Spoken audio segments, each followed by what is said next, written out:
Jonathan. Good to see you, sir. Good to see you again, Joe. The same problems that you talked about when you were here last, that I've referenced many times since on the podcast, have only exacerbated, unfortunately. And that's why you wrote this, The Anxious Generation. And it could not be more true, how the great rewiring of childhood is causing an epidemic of mental illness. I don't think anybody can dispute that. Yeah, when I was on last time, there was a dispute. There were some psychologists who said, oh, this is just a moral panic. They said this about video games and comic books, and, this is not a real thing, they said. Now they don't. Yeah, I think it was pretty obvious. I think it was only their preconceived notions that were keeping them from admitting it before, or at least looking at it before. Or maybe they don't have children. It could be that. I think a lot of older people, particularly boomers, they're a little bit disconnected from it because they're not, unless they're addicted to Twitter. They're not engaging in this stuff. Yeah, and they're often thinking, when I was a kid, we watched too much TV and we turned out okay. Yeah. But part of the message of the book is that social media and the things kids are doing on screens are not really like TV. They're much, much worse for development. Yeah, and even watching too much TV, I don't agree that they turned out okay. I think it had a pervasive effect. It did. But nothing like this. Yeah, well, that's right. Because, look, when we were watching TV, I'm a little older than you. I was born in 1963. So I grew up watching a lot of TV, maybe, an hour or two a day, weekdays, and then 2 or 3 hours on the weekends. But it was a bigger screen. You're watching with your sisters or with your friends. You're arguing about things. You're eating. So it's actually pretty social. Right. But now kids are spending, the latest survey, Gallup, finds that it's about 5 hours a day just on social media. Just social media, including TikTok and Instagram. And when you add in all the other screen-based stuff, it's like 9 hours a day. And that's not social. It's private on your little screen. You're not communicating with others. So, in all these ways, the new way that kids are digital is really not like what we had when we were on watching TV. It's also an extraordinary amount of wasted resources. I'm always embarrassed when I look at my phone. When I see my screen time, like 4 hours. That's 4 hours I could have done so many different things with. That's right. And so that's the concept of opportunity cost is this great term that economists have, which is the cost of, if you buy something, if you invest, an hour of your time and $100 to do something, how much does it cost? Well, $100, but you could use that $100 in that hour for something else. So what are the things you gave up? And when screen time goes up to, now it's about 9 hours a day in the United States, 9 hours a day, not counting school. Average? Average. Is that for a certain age group? We're talking teenagers, not little kids. But, in the 13 to 15, 17, that range, that's when it's heaviest. It's around 9 hours a day. And so the opportunity cost is everything else. Like, imagine if somebody said to you, Joe, you've got a full life. Here, you have to do this additional thing for 9 hours. Like, that's insane. That would push out everything else, including sleep. Yeah. When you are now talking to people that agree that this is an issue, what changed?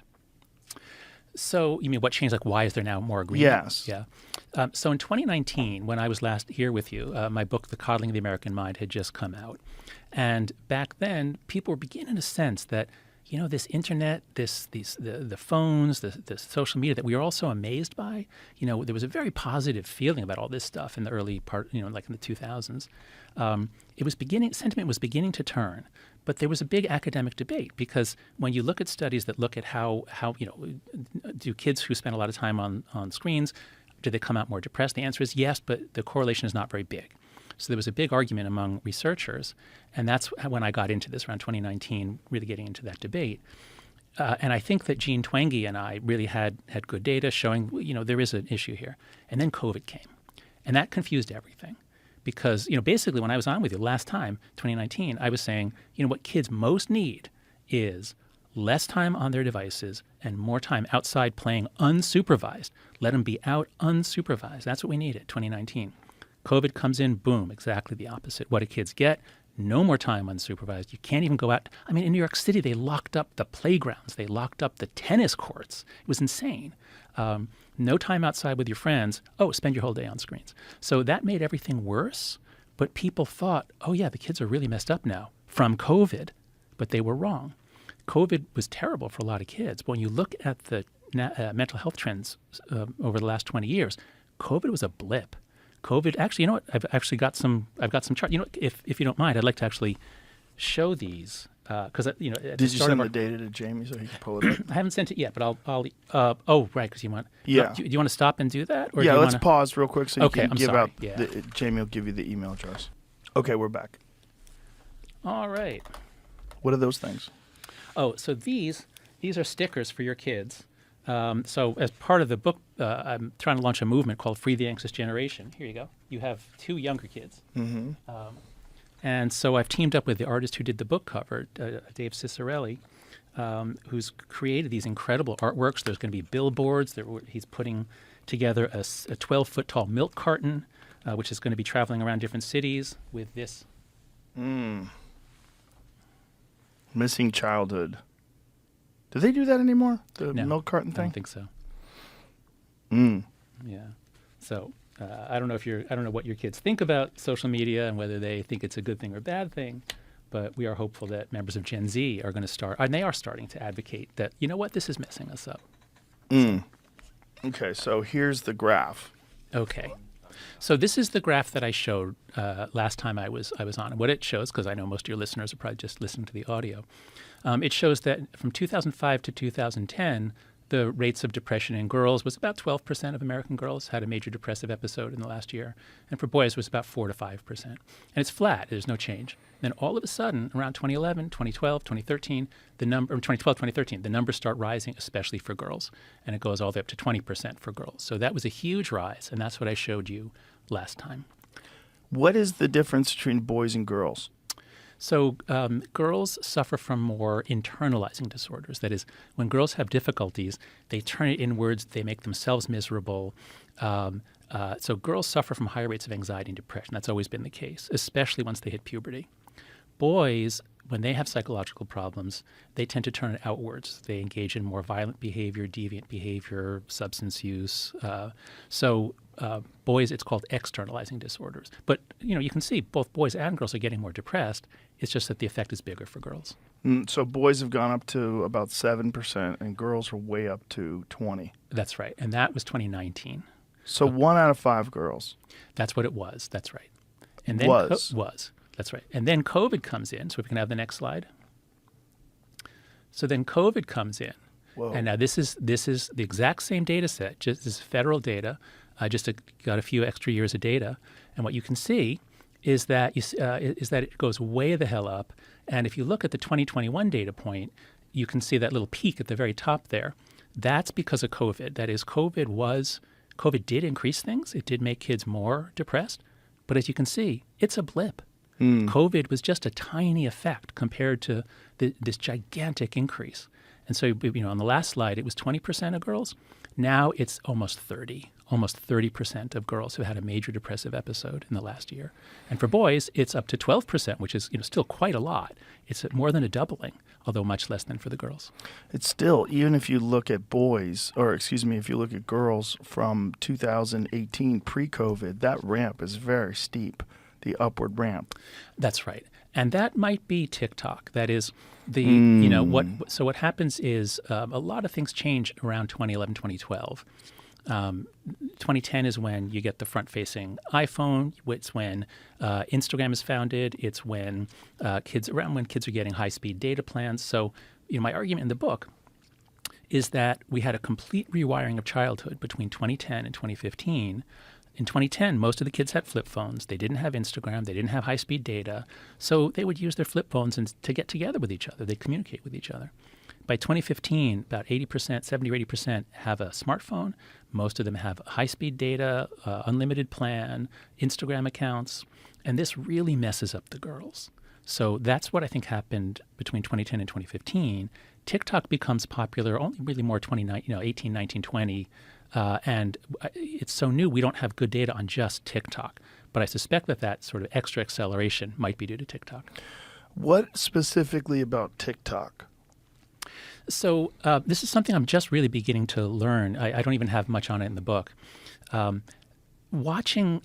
kids love stories, and the stories are great. All around the world, people tell children's stories, there are myths. We see plays, we see television shows, and so I asked my undergrads at NYU. I said, "How many of you use Netflix?" Almost everybody says yes. How many of you wish Netflix was never invented? Nobody. Watching stories is not a bad thing. TikTok is not stories. It's little tiny bits of something, and they're short. They don't add up to anything. They're incoherent. They're often disturbing and disgusting. I mean, people are being hit by cars, people being punched in the face, and it's much more addictive and with no nutritive value. They're not really stories. And so it seems to be much more addictive. Kids really get hooked on it, much more so than Netflix or anything else. And it depends on what you're watching, but I suspect that so many of them are consuming stuff about mental illness. It has a variety of effects that we don't even understand yet. Now, I know that there's some push right now currently to ban TikTok. And there's a lot of people that are very torn on this because they don't want to give the government the ability to ban social media. Mm-hmm. What is the argument about banning TikTok? Mm-hmm. What specifically are they talking about? The main thing they want to do separate them from the company, mm-hmm. ByteDance, that owns them, and just make them an American company. Yeah. So they can still operate, I suppose. So it's a data issue? Well, it's a national security issue. So, So thank you. Let's separate the national security issue from the mental health issue. Okay. I have a lot of libertarian friends. I have a lot of libertarian sympathies. I would be uncomfortable about the government banning a company or a product because it's harmful to children. I personally think we should just have age verification. We should not have kids on certain things. But if it was just a question of, this is really bad for children, let's ban it. No, I don't think I would support that. But TikTok is different because it is a Chinese-owned company. And as many of your listeners will know, China, it says in whatever, it doesn't have a constitution, I don't think. But by law, every Chinese company must do what the Chinese Communist Party tells it to do. And that's what's so scary. That this is Instagram Reels and YouTube Shorts. They might have similar effects to TikTok, but the Chinese government can literally tell ByteDance to change what kids are seeing, and they do that in China. They tell them in China you have to have this kind of content and not that kind of content. There was an incredible episode you had Tristan Harris on. Tristan Harris has this amazing podcast episode where they go into the national security risks, and they show that the day that Russia invaded Ukraine, TikTok in Russia changed radically. The government was on, TikTok was on it. Yep, we're going to do what Putin wants us to do, So the idea that the most influential platform on American children, the idea that must do what the Communist Party tells it to do at a time when we have mounting tension with China and the possibility of a war. I mean, as Tristan says, imagine if in the 1960s the Soviet Union owned and controlled, PBS, ABC, NBC, and all the kids' programs. We would never have allowed that. So I hope listeners, I really strongly support this bill. I think Representative Mike Gallagher, was one of the ones proposing it. Or at least certainly advocating for this issue. I hope people will not see it as a TikTok ban, but they'll see it as an urgent national security move to force ByteDance to sell to a non-Chinese owner. And specifically, what are they pointing to when they say national security risk? What specifically have they seen? Mm-hmm. So a lot of it seems to have to do with the data question. Facebook pioneered this model in which the person using the product is not really the customer. They don't pay the money. They're the product. The user is the product, not the customer. And they give them data, and the data can be used for all sorts of purposes, especially marketing and advertising. And so TikTok has enormous amounts of data, and they can get all psychological on it because they know exactly how long you hesitated, how much you like certain kinds of videos. Many people have written articles on how TikTok seems to have known they were gay before they did, that sort of thing. So TikTok has extraordinary amounts of data on most Americans, certainly most young Americans. And they say, oh, but, we don't share. Like, it's in a server over here in Singapore, or I don't know where, but it's, it's not in China. Oh, come on. There's no way it could possibly be the case that the data is really separated and not available to the Chinese Communist Party. And what are they pointing to in terms of the danger of this data that makes them want to have it sold to an American company? I don't know whether the motivation behind the bill, I don't know whether it's that the Chinese would have some access to data on American citizens, or whether what most alarmed me when I heard the Tristan Harris podcast was the ease of influencing American kids to be pro this or pro that on any political issue. Right, you're seeing that with Palestine and Gaza. Yeah, I think so. Yeah, you're definitely seeing that now. It's very obvious. Well, it's very obvious with many things with TikTok, trans stuff, and there's a lot of different things that they're encouraging, and people that are opposed to that are being banned, which is also very odd.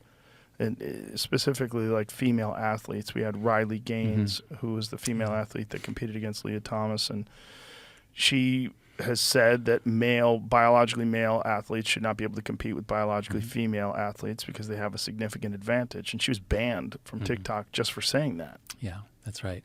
So this relates to the larger issue that we talked about last time, and that I hope we'll continue to talk about today, which is that social media has brought us into an environment in which anyone has the ability to really harm anyone else.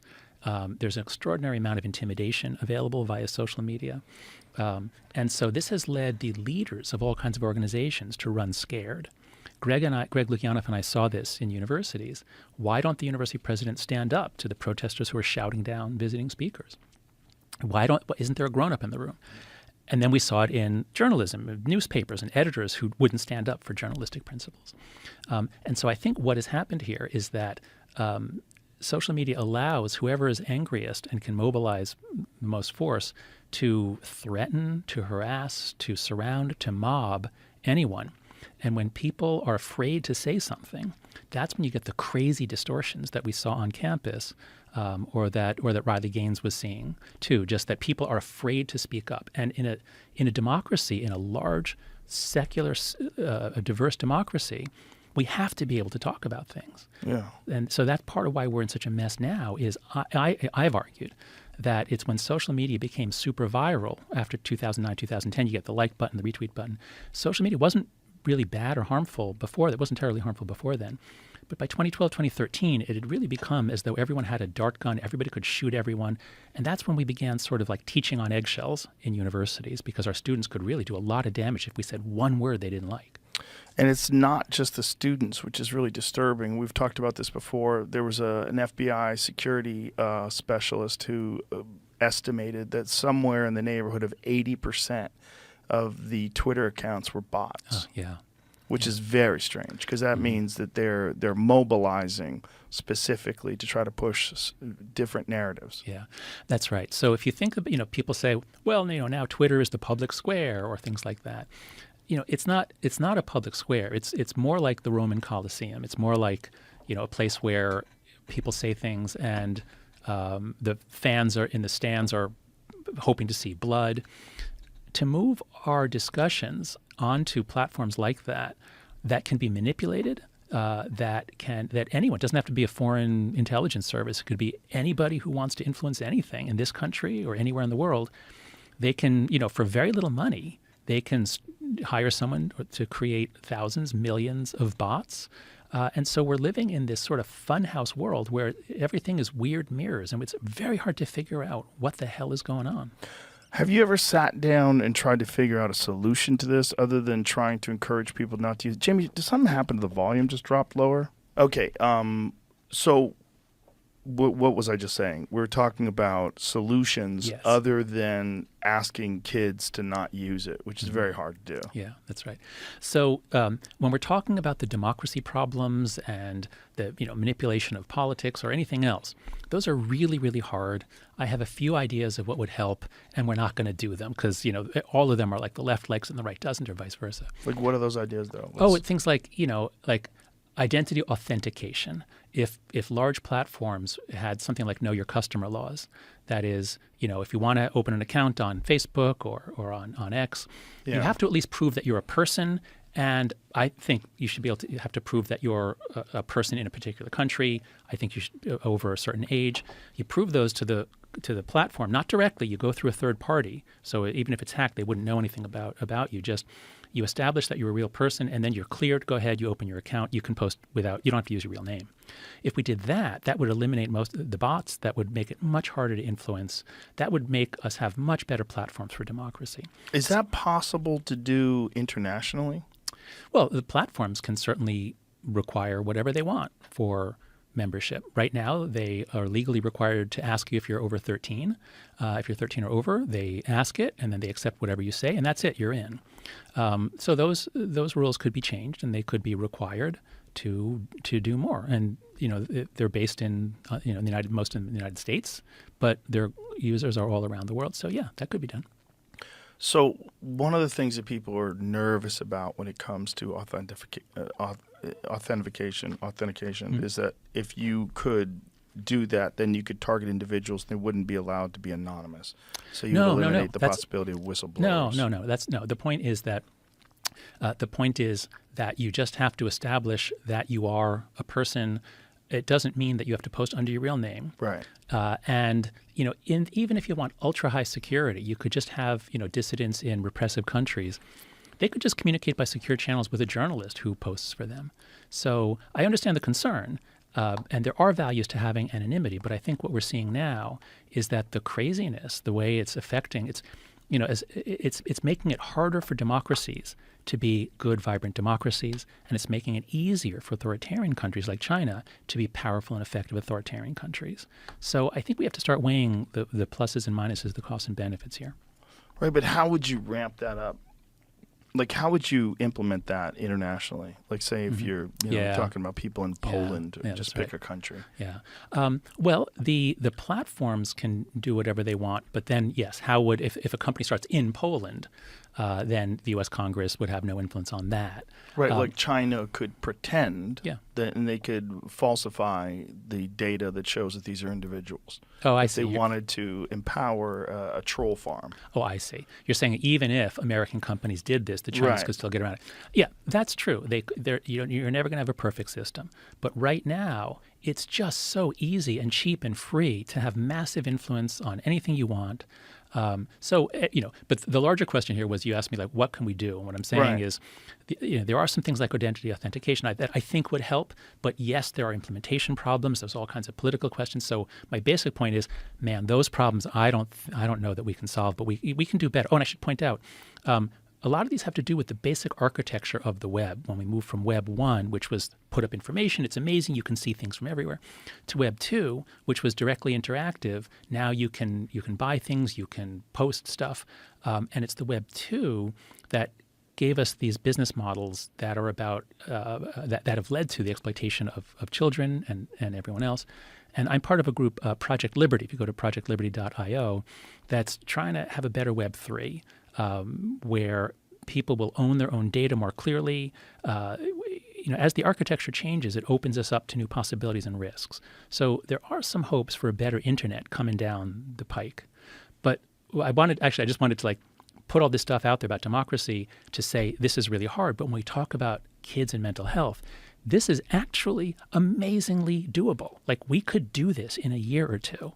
And the key to solving this whole problem with kids is to understand what's called a collective action problem.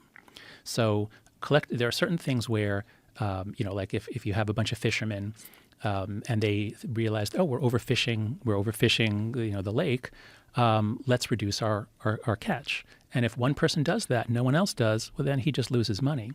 But if everyone does it, well, then actually you can solve the problem and everyone can do fine.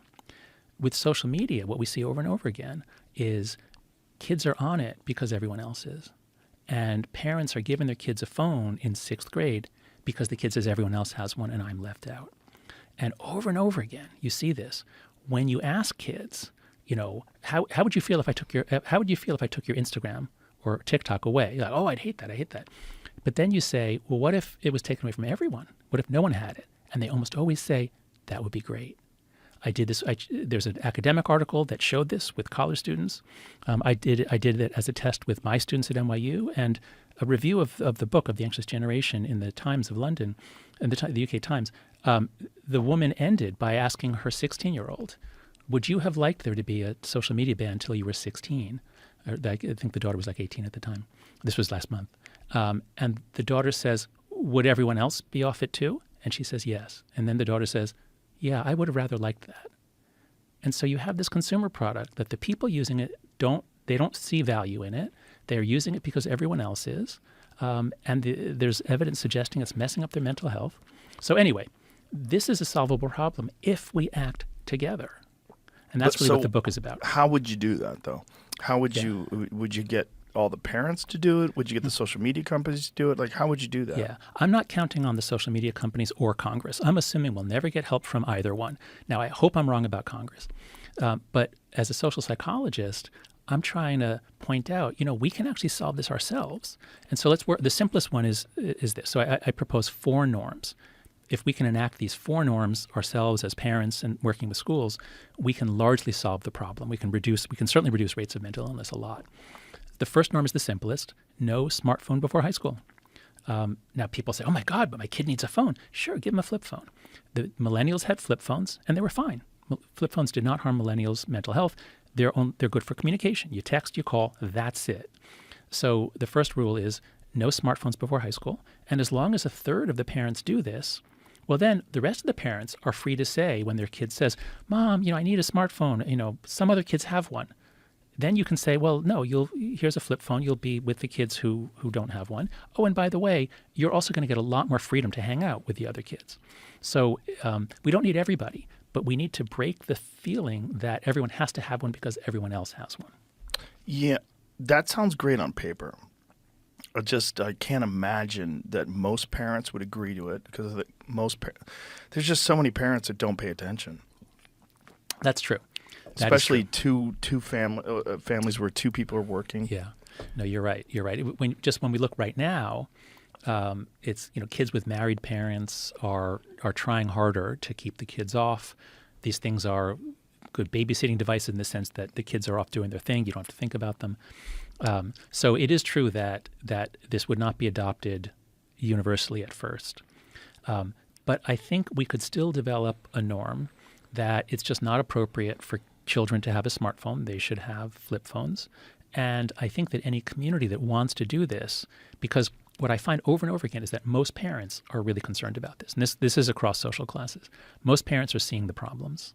And so I don't have to convince parents to change their minds about something. What I'm trying to do with the book is show them here are 4 norms that are pretty easy to do if others are doing them. And these are going to make your kids happier, less mentally ill. Yeah, it sounds like a good suggestion. I just don't imagine that with the momentum that social media has today and the ubiquitous use that kids are going to give it up. They're not going to want to give it up. I think there's a lot of kids that have had problems that if you talk to them alone and you say, wouldn't it be better if social media didn't exist, if they've been bullied or what have you, they'd say yes. Yeah. But the idea of getting a massive group of people to adopt this is highly unlikely. Well, you may be right, but I'm encouraged because whenever I speak to Gen Z audiences, and I've spoken to middle schools, high schools, college audiences, I always ask, do you think I got this wrong, or do you think this is a correct description of what's happening? They agree. They're not in denial. They see the phones are messing them up. They see that social media is messing up the girls especially. So, even in middle school, certainly high school, the kids actually agree that this is a problem. And so if it was offered to them, let's do the other 3 norms. Let's get them all on the table. Yeah, and then please. All right, so the first is no smartphone before high school. Second is no social media till 16. That one's going to be a little harder to do. But the big platforms like Instagram, where you're posting and the whole world is seeing and strangers are contacting you, I think the age is currently 13 and it's not enforced. I think that needs to go up to 16. Here, it would be nice if Congress would raise the age to 16 and make the companies enforce it. But even if they don't, parents, as long as many other parents are doing it, I as a parent, my kids are 14 and 17. As long as many other parents are saying 16 is the age, then it's very easy for me to say that also. That's the second norm. Yeah, if you could get them to say it. And I think the kids would push back so hard because so many other kids are on it, and that's how they interact with each other. Right, but Joe, you're just reiterating the collective action problem. You're just saying they react because all the other kids are on it. Yes. So it does require a big push. But I think we're ready. I don't think we were ready in 2019. It wasn't as clear. But now that we're through COVID, now that the numbers are through the roof, I think we're ready. And if it starts in some places and not others, that's okay with me. That's the way it's going to be. And then we'll see whether it spreads. And then we'll see the data. Yeah, well, because look at smoking. Smoking is highly addictive. It was very common up through the 1990s. And now it's very rare in high school. Very few high school kids smoke. So it's possible to change norms. And what was the third? The third is phone-free schools. And this one is happening. This is already happening. So I've published articles in The Atlantic and on my Substack, afterbabble.com, bringing together the research. When kids have a phone in their pocket in school, they're going to be texting. Because if anyone is texting during the school day, they all have to check because they don't want to be out of the loop. They don't want to be the one who doesn't know. So when kids started bringing smartphones into school instead of flip phones, academic achievement actually went down. Kids are stupider today than they were 15 years ago. I mean, stupider meaning measuring their academic progress. After 50 years of improvement, it turns around after 2012. And this is true in the U.S. and internationally. So there's just no reason why kids should have the phone on them. They should come in the morning, put it in a phone locker or a yonder pouch, go about their day. And guess what? The schools that have tried it, after a week or two, everyone loves it. The kids are like, oh, wow, we actually talk in between classes. We have 5 minutes in the hallway. We actually talk. And you hear laughter. Whereas right now in a lot of schools, it's just zombies looking at their phones in between as they're walking from class to class. Yeah. So the assumption is that from 2012, kids are just much more distracted. Oh, my God. I mean, look, Joe, I think I heard you say in one of, it was a conversation you had a few weeks ago with a comedian friend of yours. And I think this was a direct quote from you. My fucking phone runs my goddamn life. Does that sound like you? Yeah, it sounds like me. Okay. So, as adults, we have a fully formed prefrontal cortex. You and I had a normal childhood. Our brains developed. We have the ability to stay on task. And man, it is hard. With notifications coming in, there's always so many interesting things you could do instead of what you need to do. So it's hard enough for us as adults. Imagine if you didn't have a normal childhood where you developed executive function, where you developed that ability as a teenager, because puberty is when the prefrontal cortex, the front part of the brain, that's when it rewires into the adult configuration. So the fact that we're scrambling kids' attention at the time when they're supposed to be learning how to pay attention, I think is terrible. Where do you think this is going? This is my concern, is that this is just the beginning of this integration that we have with devices, and that the social media model, and it's been immensely profitable. Yes. And oh my God. Yes. Incredibly addictive. Yep. And there's a massive amount of capital that's invested in keeping us locked into these things. Where do you think this goes from here? Have you paid attention to the technology, like AI? Yeah. Yes. So let me just draw a very, very sharp, bright line between adults and children. I'm very reluctant to tell adults what to do. If adults want to spend their time on an addictive substance or device or gambling, I'm reluctant to tell them that they can't. So when we're talking about adults, I think where this is going where it's gone so far is everything that you might want becomes available instantly and for free with no effort. And so in some ways that's a life of convenience, but in other ways it's messing us up and it's making us weaker. So, you want sexual satisfaction. Okay, here you go, free porn. And it gets better and better and more intense. You want a girlfriend or boyfriend who you can customize. You have that already.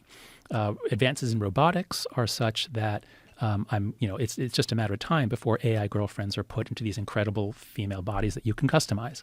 So I think the adult world, for young adults especially, is going to get really, really messed up. And again, I'm not saying we need to ban it now. But what I'm saying is, for God's sakes, don't let this be 11-year-old children's lives. Let's at least keep children separate from all this craziness until their brains develop. And then they can jump into the whirlpool and the tornado. But the fact that our 11-year-old girls are now shopping at Sephora for anti-wrinkle cream or all sorts of expensive skin treatments, this is complete insanity. Yeah. So let's at least protect the kids until they're through puberty. Well, that would be nice. That would be nice. It's kind of essential, I think. It's just the way I see adults being so hooked on these things. There's so many adults that I know that are engrossed in this world of other people's opinions of everything they think and say. That's right. And it just doesn't give you enough time to develop your own thoughts and opinions on things. That's right. So many people are dependent upon other people's approval. And there's just so many people that are addicted to interacting with people online and not interacting with exceptional people in the real world. Yeah, that's right. One way to think about this is let's look at junk food, which became very popular after the Second World War. The manufacturing of food became very good. There were science labs. At Frito-Lay, they studied the exact degree of tensile strength that a chip should have before it snaps, and how do you make this? What's the perfect crunch? So they designed the foods to be as addictive as possible. And in the 70s and 80s, Americans switched over to a lot of junk food, and we became obese, like a huge increase in obesity. And that kept going on for a few decades. As I understand it, obesity has finally turned around a little bit. And many people are still eating huge amounts of junk food, but at least some people are beginning to say, you know what, I'm going to resist that. Deep evolutionary programming for fat and sugar. The companies played to that. They hijacked those desires, and they got us hooked on junk food. But after 50 years, we're making some progress in pushing back and having healthier snacks and eating less. What's the root of that progress? I don't actually know the numbers. I just know a few years ago I saw something that for the first time obesity actually went down in the United States. I don't know that that's still true today, but this was like 3 or 4 years ago. Before COVID, I saw something. Do we know what caused it to go down? I don't. I'm just assuming that this is an issue that we dealt with as a society, and we didn't know what we were doing at first, and we got hooked. And the efforts to educate people and to develop healthier alternatives. So again, I don't know. I haven't. I should have looked at the data before I came here, but I'm just using this as an analogy. I'm sure Jamie can find something. Okay, yeah, maybe look it up online. Is obesity still rising in the United States, or is it actually a little lower than it was 10 years ago? That's the question. I quickly found this study here, but I haven't even got a chance to look at it yet. Well, This is the second time I've done this. Something about this is giving me anxiety. I'm spilling this. Update on the obesity epidemic. After the sudden rise, is the upward trajectory beginning to flatten? Okay, so it's a question. And what year was this? So do you think it's just people recognizing that they're developing health issues and they're taking steps to discipline themselves and mitigate some of these issues?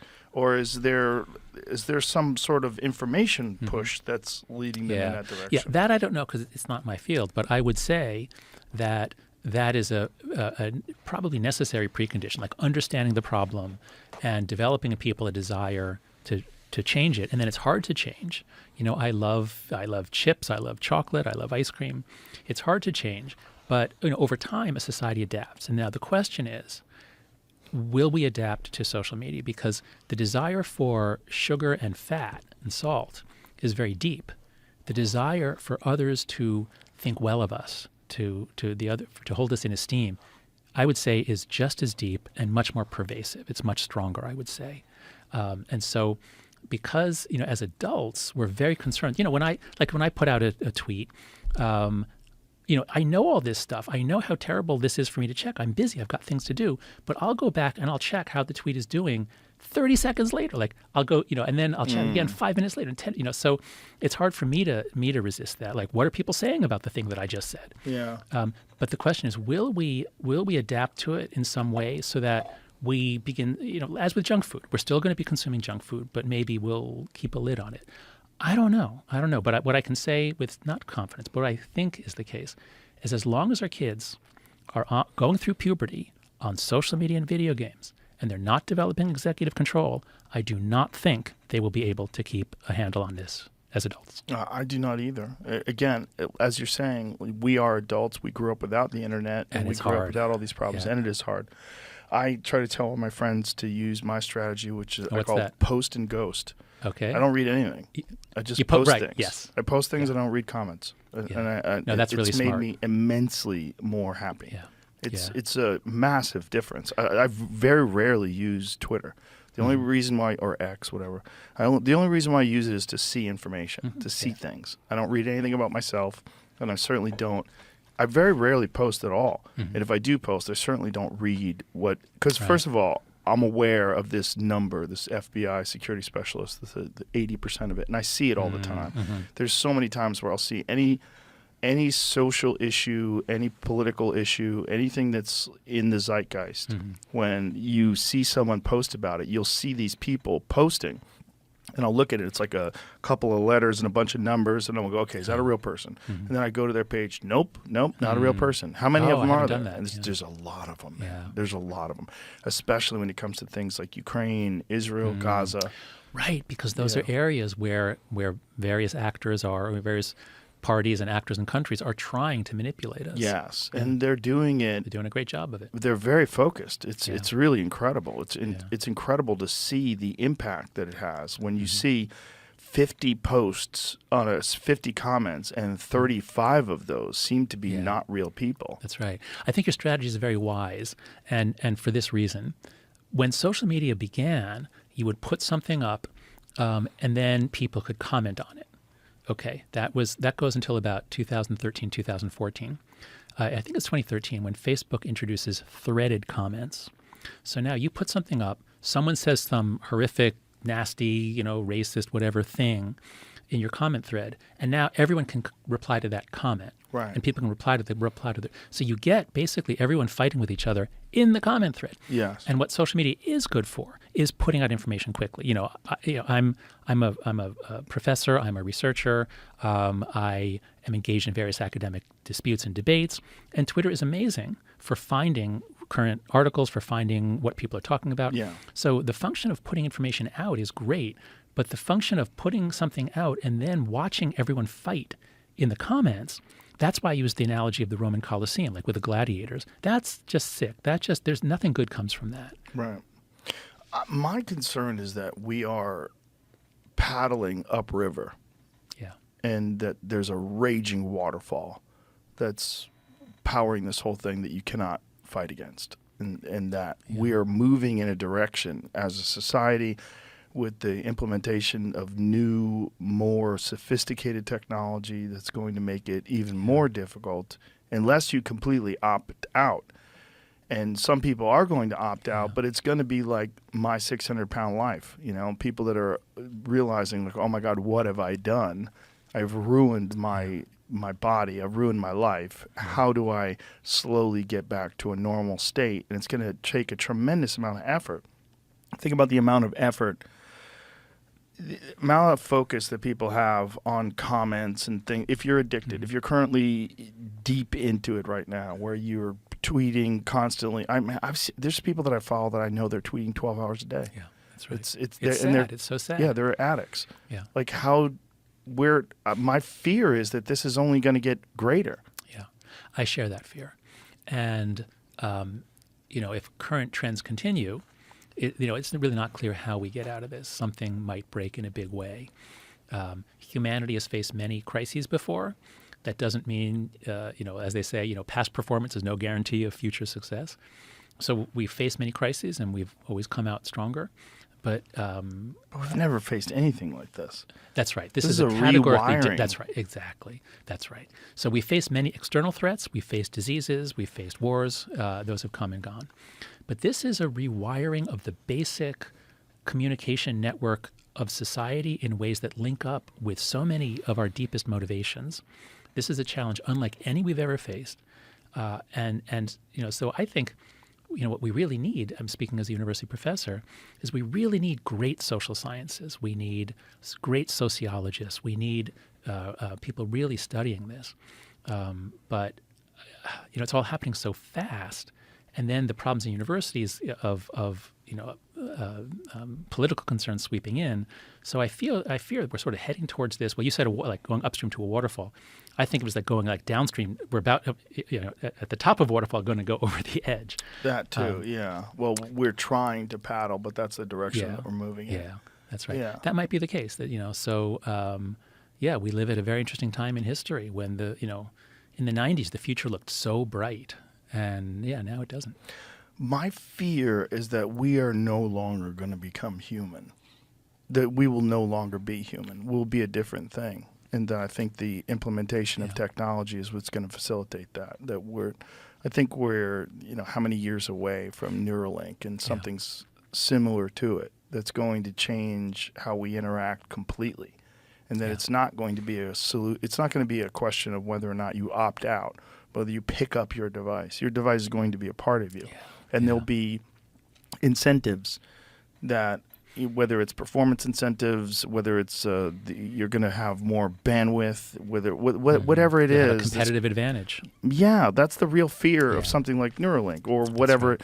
If they can figure out a Neuralink that doesn't require surgery, if they can figure out something that does that without surgery, the advantage of having that in a competitive sense in terms of like business and technology and industry, it's going to be massive, and it's going to be so difficult to get people to not do that it's going to be like phones. I mean, I remember when I moved to Los Angeles in 1994, I bought a Motorola StarTAC, and I was like, look at me. I had a phone in 1989. Oh, wow. One of the big ones that went to a satellite? It was actually connected to my car in 1989, and it was very advantageous. My friend Bill Blumenreich, who owns he owned the Comedy Connection. He owns the Wilbur Theater now in Boston. And I got a lot of gigs from him because he could call me when someone canceled. Someone got sick, and they said, hey, can you get to Dartmouth at 10 p.m.? I'm like, fuck yeah.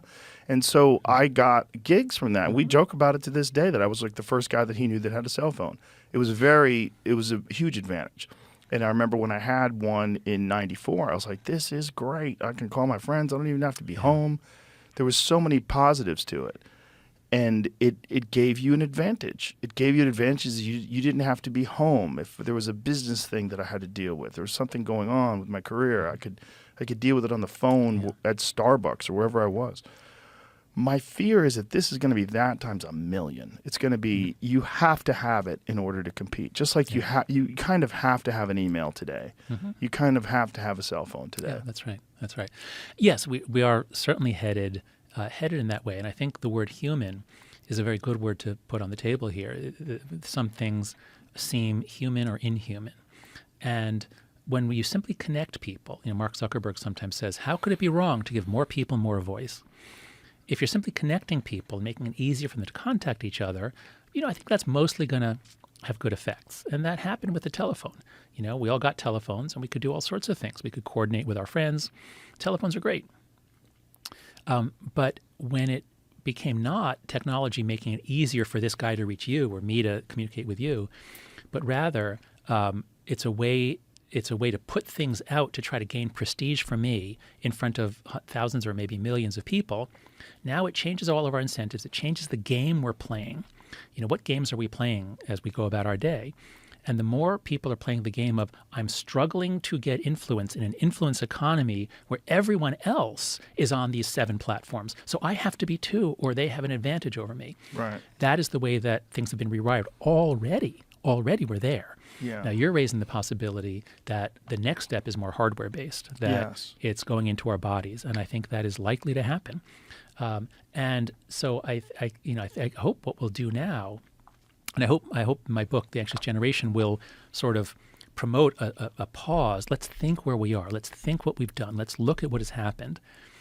When our kids got on phones and social media, we thought, oh, this could be amazing. Like, they can connect. They can form communities. It's going to be great.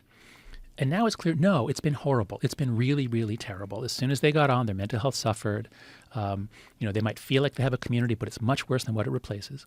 So I think what we're seeing is the sort of the techno-optimists, the sort of the futurists who say, oh, it's going to be amazing. We'll have Neuralink. We'll have all this technology. We'll be able to do everything. Like, here's where we have to heed, I think, the warnings of the ancients, of religious authorities, of those who warn us that we are leaving our humanity and we're stepping into an unknown zone where so far the initial verdict is horrible. So if we keep going without putting on some brakes, I think we're going to a horrible place. Yeah, my fear is that it won't be horrible. Oh, it'll feel good. Yeah, that it'll be amazing. So my genuine fear is the rewiring of the mind in a way that can enhance dopamine, enhance serotonin, and do things that can genuinely make you feel better. Yeah. And that in the short run. Yes, and that we will decide that this is a better thing.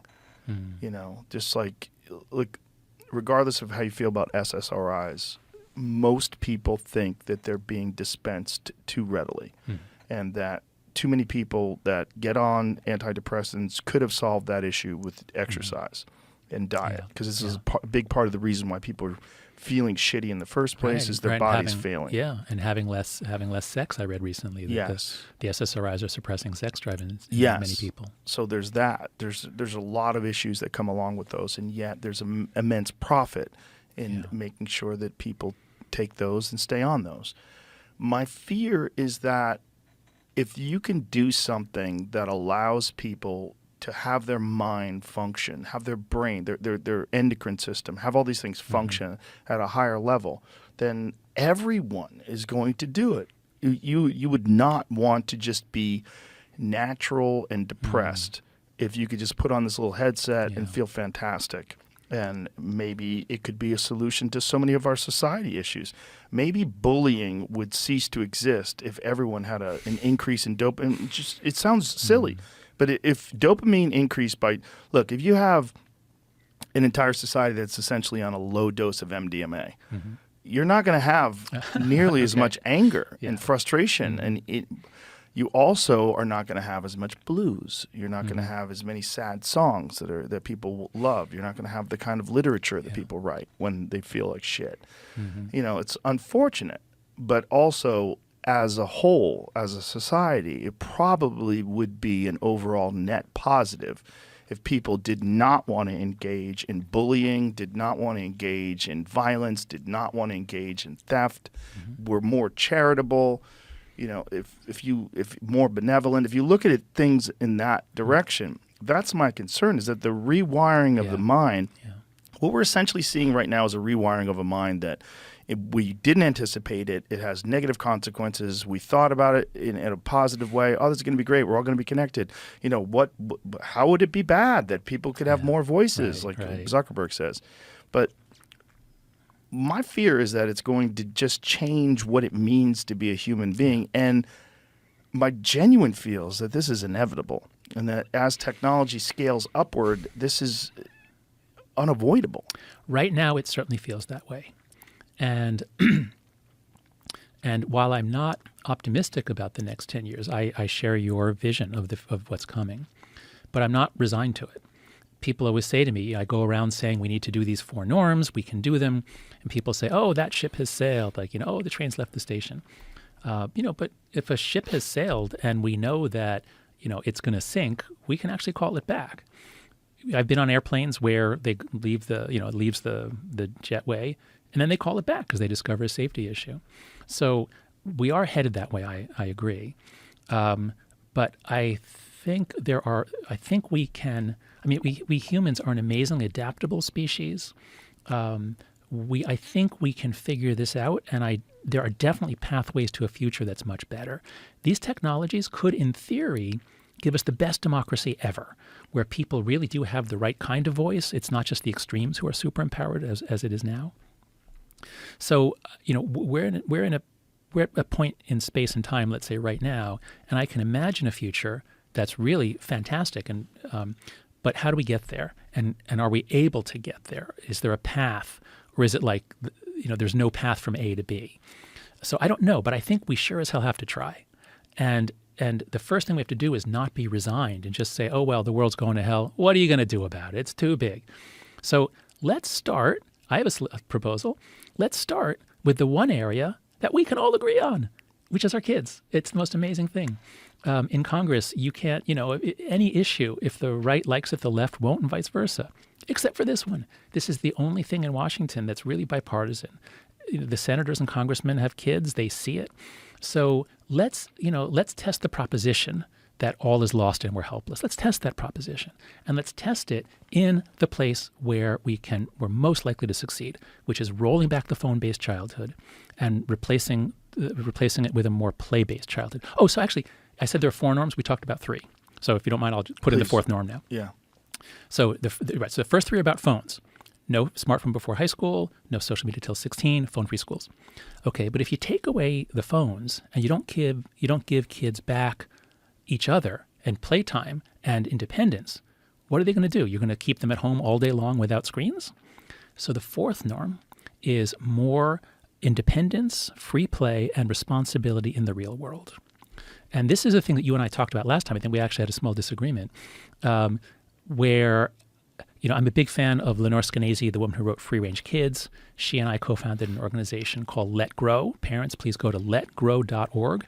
All kinds of ideas for how to help your kid have more independence, which makes them more mature, it makes them more less fragile. So this 4th norm, this is the harder one. This is the one that we have to really overcome our fears of letting our kids out. And so let me ask you. I think our disagreement last time was I talked about this and I said letting kids go for sleepovers and spend more time with other kids and unsupervised. And then you said something no, I'm not letting my kid go to sleepovers because I don't trust the other families. Does that sound familiar to you? I don't believe that's what I said. I think our concern was with people wandering around, with kids being free to walk home in cities. Yes, you had that also.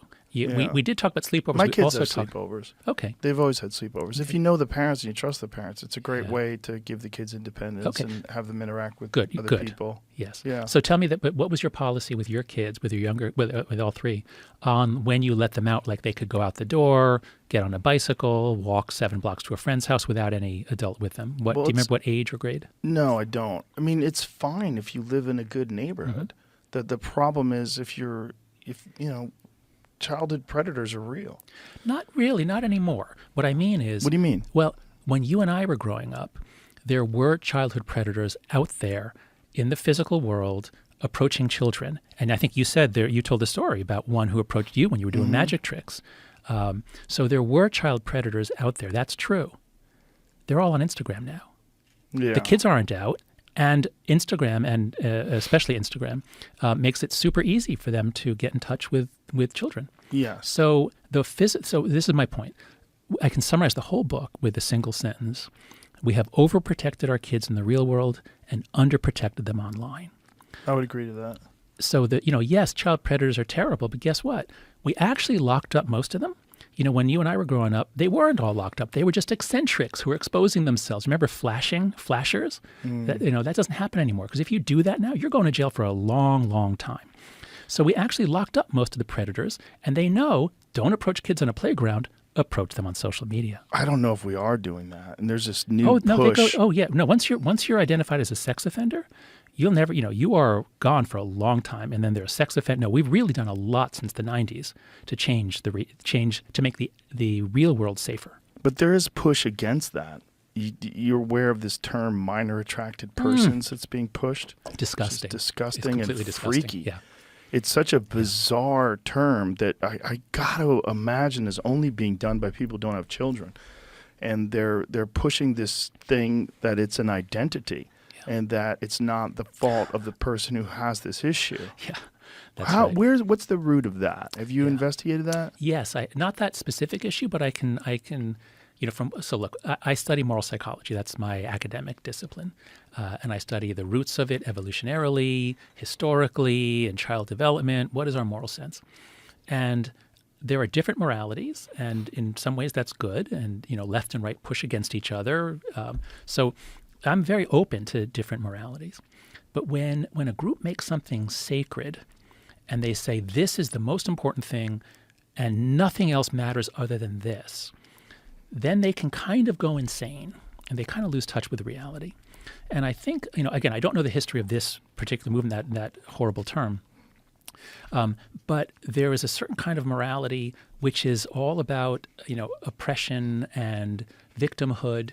And once someone, I guess somewhere said, oh, men who are attracted to boys or, little girls are being, are victims. I don't know what. Some in some little eddy of weird morality, someone put that forward as a new victim class.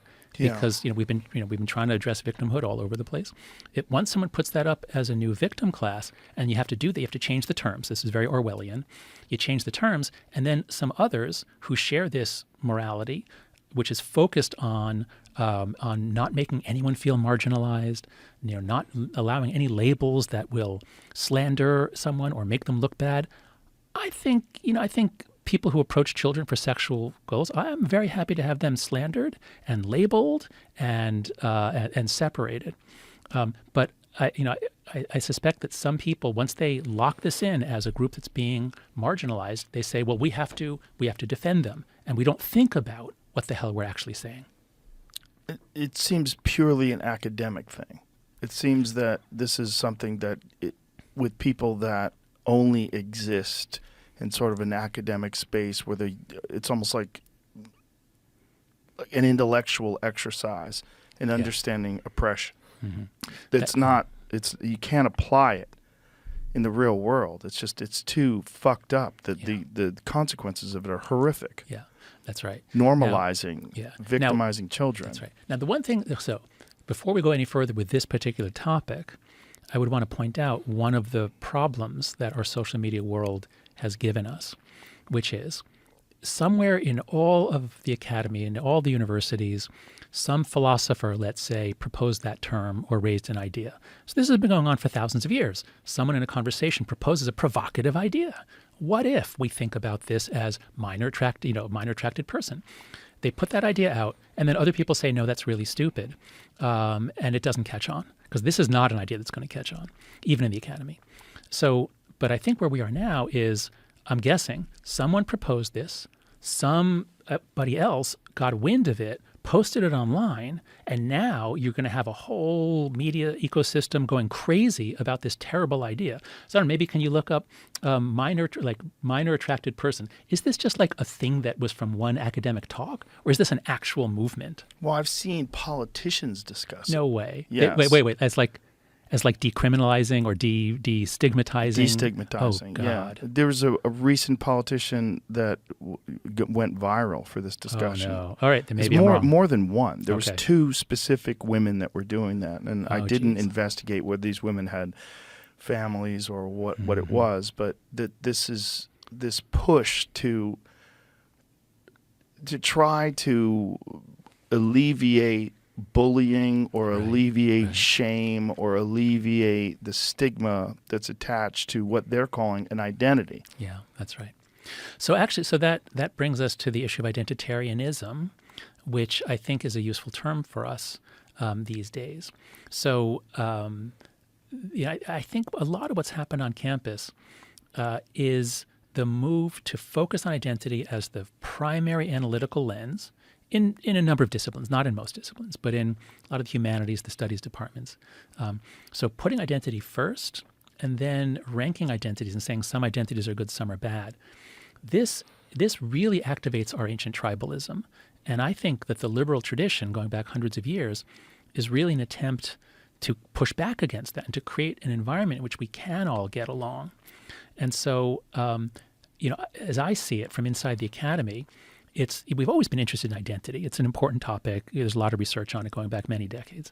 But something happened in 2015 on campus that really elevated identitarianism into the dominant paradigm. Not dominant in that most people believed it, but dominant in the sense that if you go against it, you're going to be destroyed socially. And that's what cancel culture is. That's what Greg Lukianoff and Ricky Schlott, their new book, The Canceling of the American Mind, is about. So yes, it's the people who are putting identity first, and that's sort of their religion and their morality. They're welcome to live in the United States, but when they get influence in universities or in school boards, bad stuff will happen. It's just bizarre the effect that it does have when people push back against identity politics. It's a small, very vocal minority that pushes this agenda. And That's right. it's not the majority of people. The That's majority of people mostly disagree with these ideas. Yeah, absolutely. This is, again, a really important point about how our society has changed. Those of us from the 20th century still think in terms of public opinion, like, do most people believe this or do most people not believe it? And most people are sane. Most people are not at all crazy. Most people are pretty reasonable.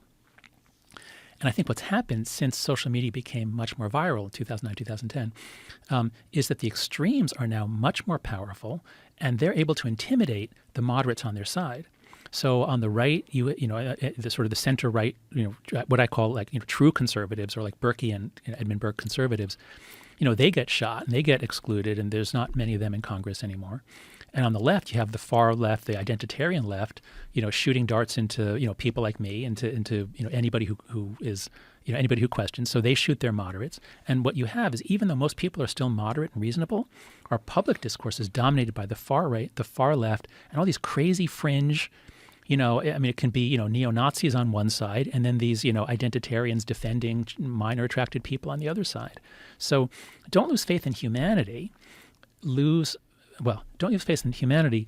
Recognize that we've moved into this weird world because of social media, in which it's hard to see reality and in which people are afraid to speak up. And so we get warped ideas rising to dominance, even though very few people believe them. And I think this is where bots come into play. Yeah, because really I think amplify it. I really do believe that this is being amplified, whether it's by foreign governments or by special interest groups or by whoever it is trying to push these specific narratives. Absolutely. And this can bring us right back to TikTok and the national security threat.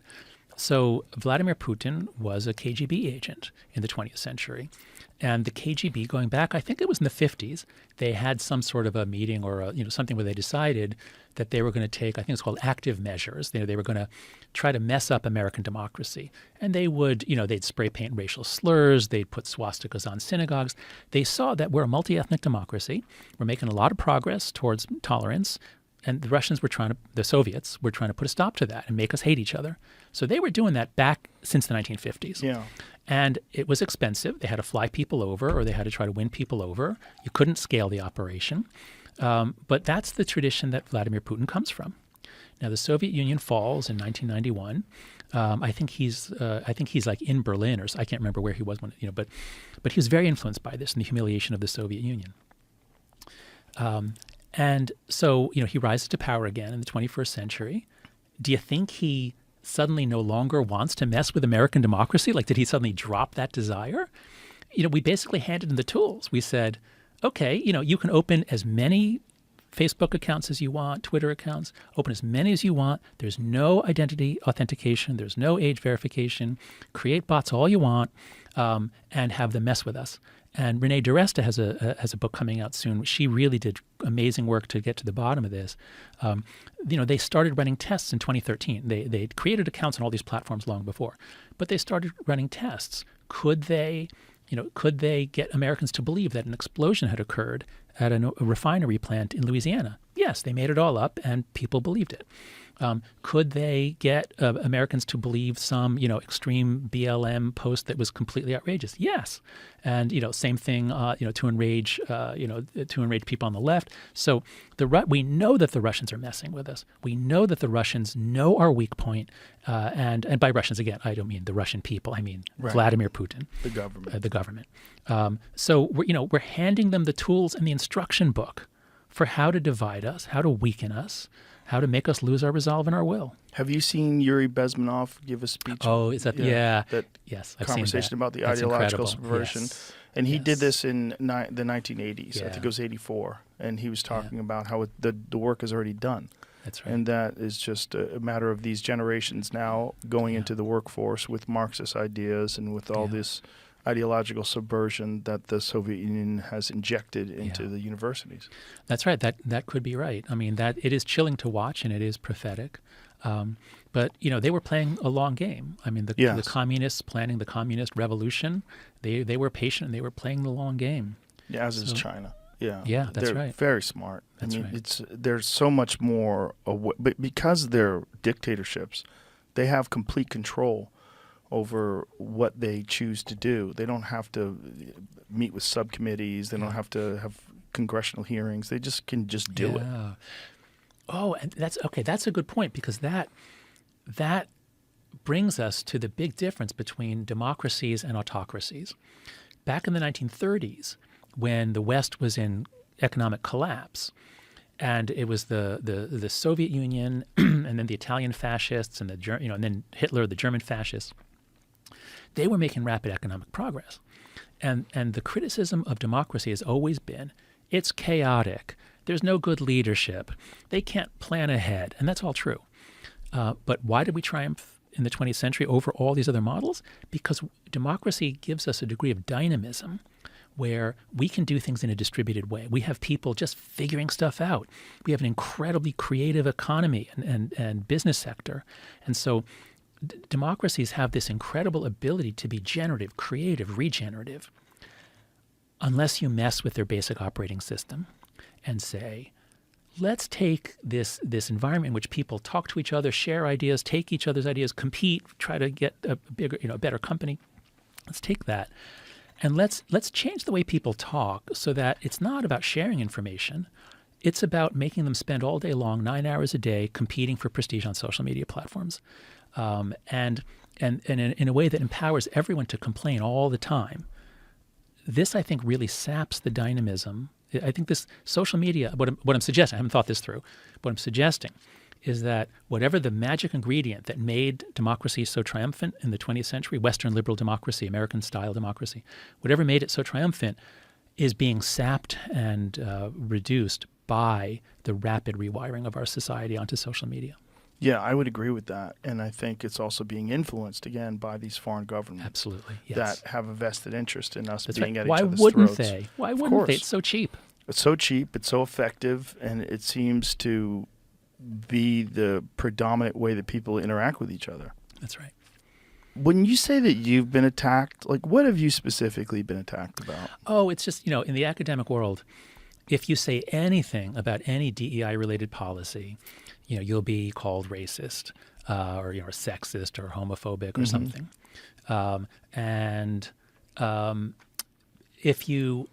So I was always on the left. I was always a Democrat. Now I'm nothing. I'm an extremely alarmed, patriotic American citizen who sees my country going to hell. I'm in that camp. Yeah, a lot of us are. A lot of us are, politically homeless now. Yeah. But I sort of started my career in political psychology. So my original work was on how morality varies across cultures. I did my dissertation research in Brazil, and then I did some work in India. And it was only in the 90s that our culture were heated up, and I began to see that left and right were like different countries. We had different economics textbook, different American history, different U.S. Constitution. It was like different worlds. And I began actually trying to help the left stop losing elections, like in 2000, 2004. As a Democrat, I thought I could use my research in moral psychology to help the Democrats understand American morality, which they were not understanding. Al Gore and John Kerry, I thought, did a very bad job. So I've all along been sort of critical of the left, originally from within the left. And that's a pretty good way to get a bunch of darts shot at you. Nothing terrible ever really happened to me. I don't want to, lots of people have been truly canceled, shamed, lost their jobs, considered suicide. So nothing like that has ever happened to me. But, when there's some minor thing people take a line out of one of your talks, they put it up online with a commentary about what an awful person you are. Thousands of people comment on it or like it or retweet it. It hurts. It's frightening in a way like nothing else I've ever known. And how many of those people were even real people? Yeah, that's right. This is the real question. That's right. Because it really is in dispute. And it was one of the major disputes when Elon bought Twitter. Right, that's right. I mean, one of the things that's come out of Elon buying Twitter, and thank God he did, as much as people want to talk about the negative aspects, which are real, which I've seen racism and hate go up on Twitter. I've seen it be openly discussed, which is very disturbing. But what we did find out is that the government was involved in this, that the federal government was interfering with people's ability to use these platforms for free speech. I mean, because of COVID. Yes, that's right. Yes. That's right. But I feel like that's just a test run. Being able to implement that for that then you can implement it for so many different things. Dissent about foreign policy issues, dissent about social issues. That's right. There's so many different ways they can do it Yeah. if they can somehow or another frame it in a way that this is good, better for the overall good of America. Yeah, that's right. So that's why I never talk about content moderation. I'm not interested in it. There has to be some, but most people focus on the content, and they think if we can clean up the content or change the content, or in those Senate hearings we saw a couple months ago, if we can reduce the amount of suicide promoting or self-harm promoting content that our kids are seeing, then all will be well. Like, no, it's not primarily about the content. I agree with you that the government was influencing these platforms to suppress views that they thought were wrong, and some of which turned out to be right. I'm a big fan of my friend Greg Lukianoff, who runs the Foundation for Individual Rights and Expression. So I think we shouldn't be thinking about social media like, well, how do we keep the wrong stuff off and only have it have the right stuff? I think almost only about architecture. How is this platform designed? And can we improve it in ways that are content neutral? Can we improve it in ways that aren't going to advantage the left or the right, but are going to make it more truth-seeking? And so Frances Haugen, the Facebook whistleblower, when she came out, she had all kinds of ideas about how, settings, things that Facebook could have done to reduce the incredible power of the extremes. The farthest right, 3%, the farthest left, 3%, and then a bunch of just like random weirdos who just post a lot. They have extraordinary influence. And that's not about a left-right thing. That's about, do we want an information ecosystem that super-duper empowers the extremes and silences the middle 80%? Hell no. So that's the kind of regulation that I favor, focusing on making these platforms less explosive and more useful. And there's also this discussion that comes up a lot about algorithms. Algorithms have essentially changed the entire game, because it's not just what's online. It's what do you interact with more frequently, and that's accentuated. Yes. And the problem with that is most people interact with things that rile them up. And so you're developing these platforms that are immensely profitable that ramp up dissent and ramp up anger and ramp up arguments. And like in the case of yourself, instead of just debating you on these issues and doing it in a good faith manner, Jonathan Haidt believes this. This is why I disagree. I think of this or that. Instead, they'll label you as whatever. That's right. Racist, sexist, homophobic, Islamophobic, xenophobic, whatever they can say, whatever pejoratives they can throw at you that essentially this reductionist view of your perspective that makes it incredibly negative. That's right. And then you'll get bots that interact with that, that push that. That's right. So Twitter only went to algorithms, I think in 2017. So before then, people who tweet a lot, so I remember, people talk a lot about algorithms as though that's the cause of the whole problem. And they're not the cause of the problem, but man, are they amplifiers. And I think that's what you're saying. Yes. They're just super duper amplifiers on whatever craziness would be there even without them. So that certainly is shaping what we receive, what our children receive. And so this is some of the stuff that I think, again, we have to really protect our children from. To have a company able to micro-target their exact desires, even when they don't know what their desires are. It's a degree of control and influence over children in particular that I think they should just be protected from. Do you think that if you looked at algorithms, do you think that it's an overall net negative? And could the argument be made that algorithms should be banned? Yeah, no, I don't think so. I mean, algorithms are there for a reason. We all know on Amazon, if you look up a book, it's going to suggest some other books you might be interested in. And it's pretty darn good. Like, you're right. I would be interested in that. So no, I would never say, we can't have algorithms. I mean, that would just be a Luddite sort of move to make. I think, again, as a social psychologist who studies morality, I just see everything going up in flames. So here's a metaphor that I sometimes use. Suppose you're the California Department of Parks, and you have 100 years of experience fighting forest fires. You know everything about the wind, the humidity, what season. You've got it down to a science, and you're doing the best you can to keep forest fires under control. And then one day, God decides to just mess with the world and changes the atmosphere from 20% oxygen to 80% oxygen. And if we suddenly were in a world where 80% of the atmosphere was oxygen, everything would go up in flames. Every electronic device would be burning right now. So that's kind of what happened after 2009, 2010. That's kind of what happened once we switched over to be about. So I would say the retweet button, that move to virality, that I think is even more guilty of causing the problems even than algorithms. I don't know that it's necessarily one versus the other, but that's the way I see it. That we're in a world where the technology is so quick to ramp up whatever will most engage us, and that's mostly emotions such as anger. So yeah, that's why it feels like everything's burning. And this doesn't seem like it's slowing down. It seems like it's ramping up. And it seems like they've gotten more efficient at the use of algorithms and all these different methods like retweeting and reposting and different things that sort of accentuate what people are upset about and what people get riled up about. Yeah. Yes, I think it is accelerating, and for two reasons. One is that it's just the nature of exponential growth. It's the nature of progress. I think in the 19th century, a guy named Adams gave us, the Adams curve. It was like he was noticing, like, wow, the amount of work we're able to do now that we're harnessing steam in coal, keeps growing and growing and growing. And at some point, it's going to be going up so fast that it'll go up an infinite amount every day or something. You reach an asymptote, you reach a point at which it's insane. So many people think that we're now at the singularity. We're at the point at which things are changing so fast that we just can't even understand them.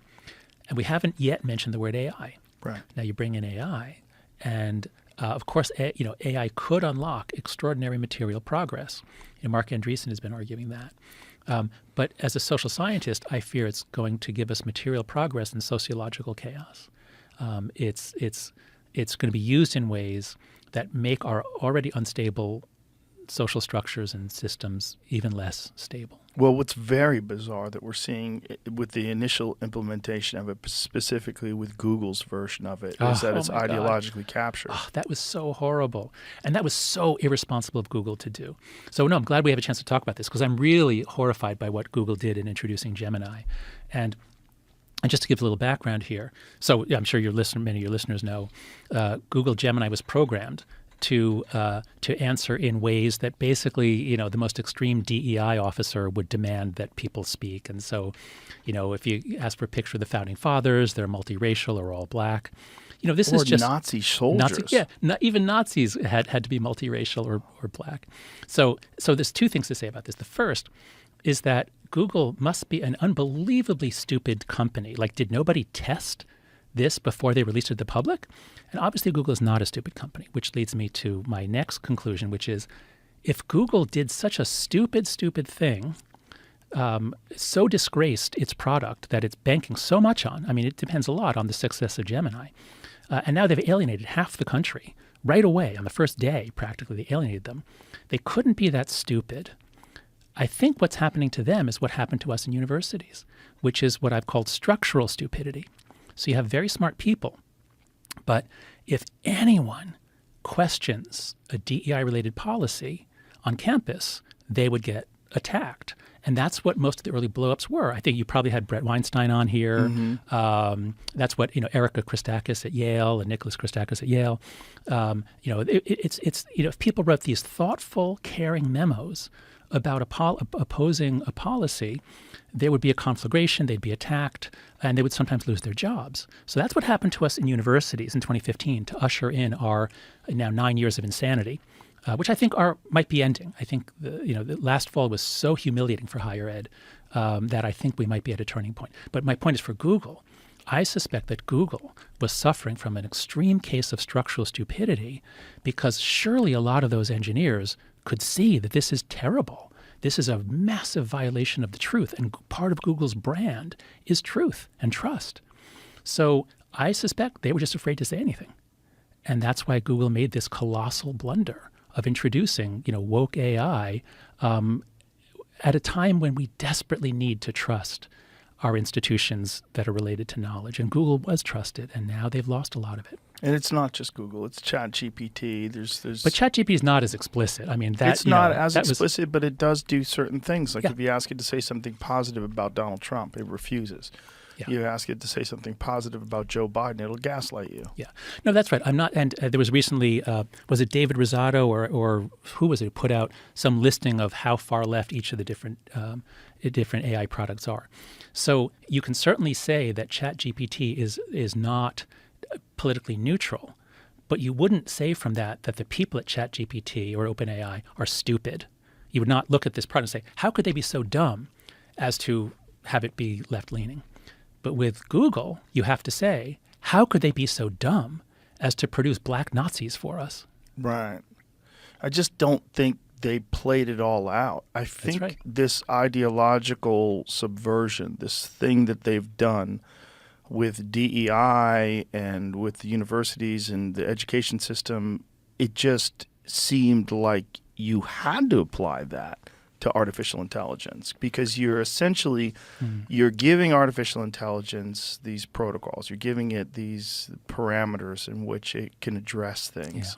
And if you're doing it through that lens, this is the inevitable result of that. You're going to get black Nazis. Oh, no, I don't know about the black Nazi. I don't think it goes that extreme. So to the extent that But if you were to say DEI, if you apply that to everything across the board and don't make exceptions in terms of historical accuracy, the founding fathers of America being all black. So again, I'm not an expert in AI, but large language models are basically just consuming everything written and then spitting stuff back out. And so it might be that, most stuff is written. The people on the left are dominant universities. They probably publish more books, whatever. Right, but there's nothing written about black Nazis. That's right. So what I think is going on here is that I could see AI seeming to lean left, even if it wasn't programmed to lean left. That might just be the data input that it takes. But to get black Nazis, you need somebody had to program in those commands. Somebody had to consciously say, anything about representation everything's going to look like a Benetton. No, it's not even like a Benetton. Benetton ads had much more diversity in the 1980s and 90s. Yeah. So no, I would agree that the Gemini case, clearly someone deliberately programmed in all kinds of rules that, they seem to come from a DEI manual just without much thinking. Yeah, how do they come back from that? I don't know. That's a good question. I don't know how deep the rot runs. I don't know how bad things are. Google used to have an amazing corporate culture. Oh boy, look at this. Apple is in talks to let Google Gemini power iPhone AI features. Companies, my God. Go back. Oh, sorry. I was adding that too. Yeah, go back. Companies considering AI deal that would build on Search Pact. Apple also recently held discussions with OpenAI about deal. On this news, then a big investment happened too. Magnificent Seven adds $350 billion on Gemini's reported iPhone deal. So, because Google has implemented AI into their phones, specifically Samsung's new Galaxy S24 Ultra has a bunch of pretty fantastic AI features. One of them being real-time translation. Your ability to summarize web pages instantaneously, summarizing notes, bullet points, very helpful features. So because of that, another one is your ability to circle any image, and it automatically will search that image for you. Like, what is that? Circle it, boom. The Samsung phone will immediately give you a result and tell you what it is. So very, very helpful. But now there becomes, this is something that Apple has to compete with. Yeah. So Apple's decided to try to implement AI, but it has to outsource. Yeah. No, it is alarming. I guess the point that I'd like to add on, which I hope will be useful for people, is part of what we're seeing across our institutions is a loss of professional responsibility, a loss of people doing their jobs. And I don't mean, base level employees. I mean the leadership. Institutions have important roles to play. Companies have missions. Universities must be completely committed to the truth, research, discovery. Journalists must be committed also to the truth and methods to find the truth. And what we've seen in the 2010s especially is many of these institutions being led away from their mission, their purpose, towards the political agenda of one side or another. And so I think this is what we're seeing. And if we're going to make it through this difficult period, we need some way to find the truth. And the more we've gone into the internet age, the harder it is to find the truth. Like, we just look like, something's incredible. Like, we just say, hey, look this up, and we got it. But on anything contested, it's just very hard to find the truth. And so that's why I'm especially disappointed in Google. I always loved Google. I thought it was an incredible company. And for them to so explicitly say, our mission is political, it's not to help you find the truth. That I thought was so disappointing. Yeah, it is disturbing when a large company decides their mission is political. Like, to which side? To who? Is it the truth? Is that your main politics? Or is it you decide that one side is good overall, net positive, the other side is net negative, and whatever you can do to subvert that other side is valuable. That's right. And so that's a mindset in which the ends justify the means. Yeah. And so part of the genius of American liberal democracy was to calm down those tribal sentiments to the point where we could live together, we could celebrate diversity in its real forms, we could get the benefits of diversity. And that was all possible when we didn't feel that the other side was an existential risk to the country, that if the other side gets in, it's going to be the end. And that's a very powerful image. And that's an image that helped Donald Trump win. There was an essay, by Michael Anton, I think, called The Flight 93 Election. If you're on Flight 93 being hijacked to crash into Congress, and if you do nothing, you're going to crash into Congress, you'll do anything. And so he framed it as a sort of a Hail Mary pass that patriotic Americans were supposed to vote for Donald Trump. That mindset of the ends justify the means, the situation is so dire that even violence is justified. That is really frightening. Yeah. And that's my concern, is that we could be headed that way. We have not had much political violence. There's been an uptick, but not very little compared to, say, 1968 to 73. That period was much more violent. So I'm hopeful we'll avoid that. But this, once you say the ends justify the means, and we can cheat, we can lie, we can subvert the company's purpose because the end we're fighting for is so noble. Well, Right. The other side's going to do the same thing. Right. And before you know it, your culture war becomes a real war. Yeah, and you're seeing that in the news, how it's implemented in the news. I mean, I'm sure you're aware of this recent Donald Trump speech where he talked about a bloodbath. Oh, God, yeah. And what the actual phrase was. See if you can find that, Jamie, because it's actually important to highlight how not just inaccurate, but it's just deceptive the media was in their depiction of what he said. And that they are taking this quote out of context and trying to say that there's going to be a civil war if he doesn't get elected, which is not what he was talking about at all. See, pull it up, because it's so disturbing that they would, first of all, that they would think that they could get away with it in this day and age with all the scrutiny and all the with social media and all the independent journalists that exist now, which is one of the more interesting things about the demise of corporate media, the demise in trust.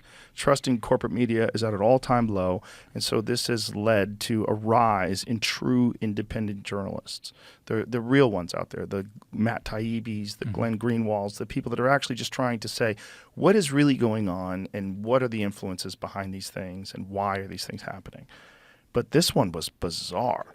When I saw it, and then I saw the actual speech. Let's play the actual speech. Yeah, I have the actual speech. The headlines are different, but I'll just play this. Let's play the actual speech. To China, if you're listening, President Xi, and you and I are friends, but he understands the way I deal, those big monster car manufacturing plants that you're building in Mexico right now, and you think you're going to get that, you're going to not hire Americans, and you're going to sell the cars to us. No, we're going to put a 100% tariff on every single car that comes across the line, and you're not going to be able to sell those cars. If I get elected, now if I don't get elected, it's going to be a bloodbath for the whole, that's going to be the least of it. It's going to be a bloodbath for the country. That'll be the least of it. If this election isn't won, I'm not sure that you'll ever have another election in this country. Does that make sense? I don't think you're going to have another election in this country. If we don't win this election, I don't think you're going to have another election, or certainly not an election that's meaningful. And we better get out, or we better. I actually say that the date, remember this, November 5th, I believe it's going to be the most important date in the history of our country. I believe that. So that's what he said. Well, that sounds pretty bad. That It sounds like the sounds- Flight 93 election argument, what that if I he don't was- win, the country's over. But what he's talking about is this subversion of our economy and the subversion of our democracy, that we will never have an election again.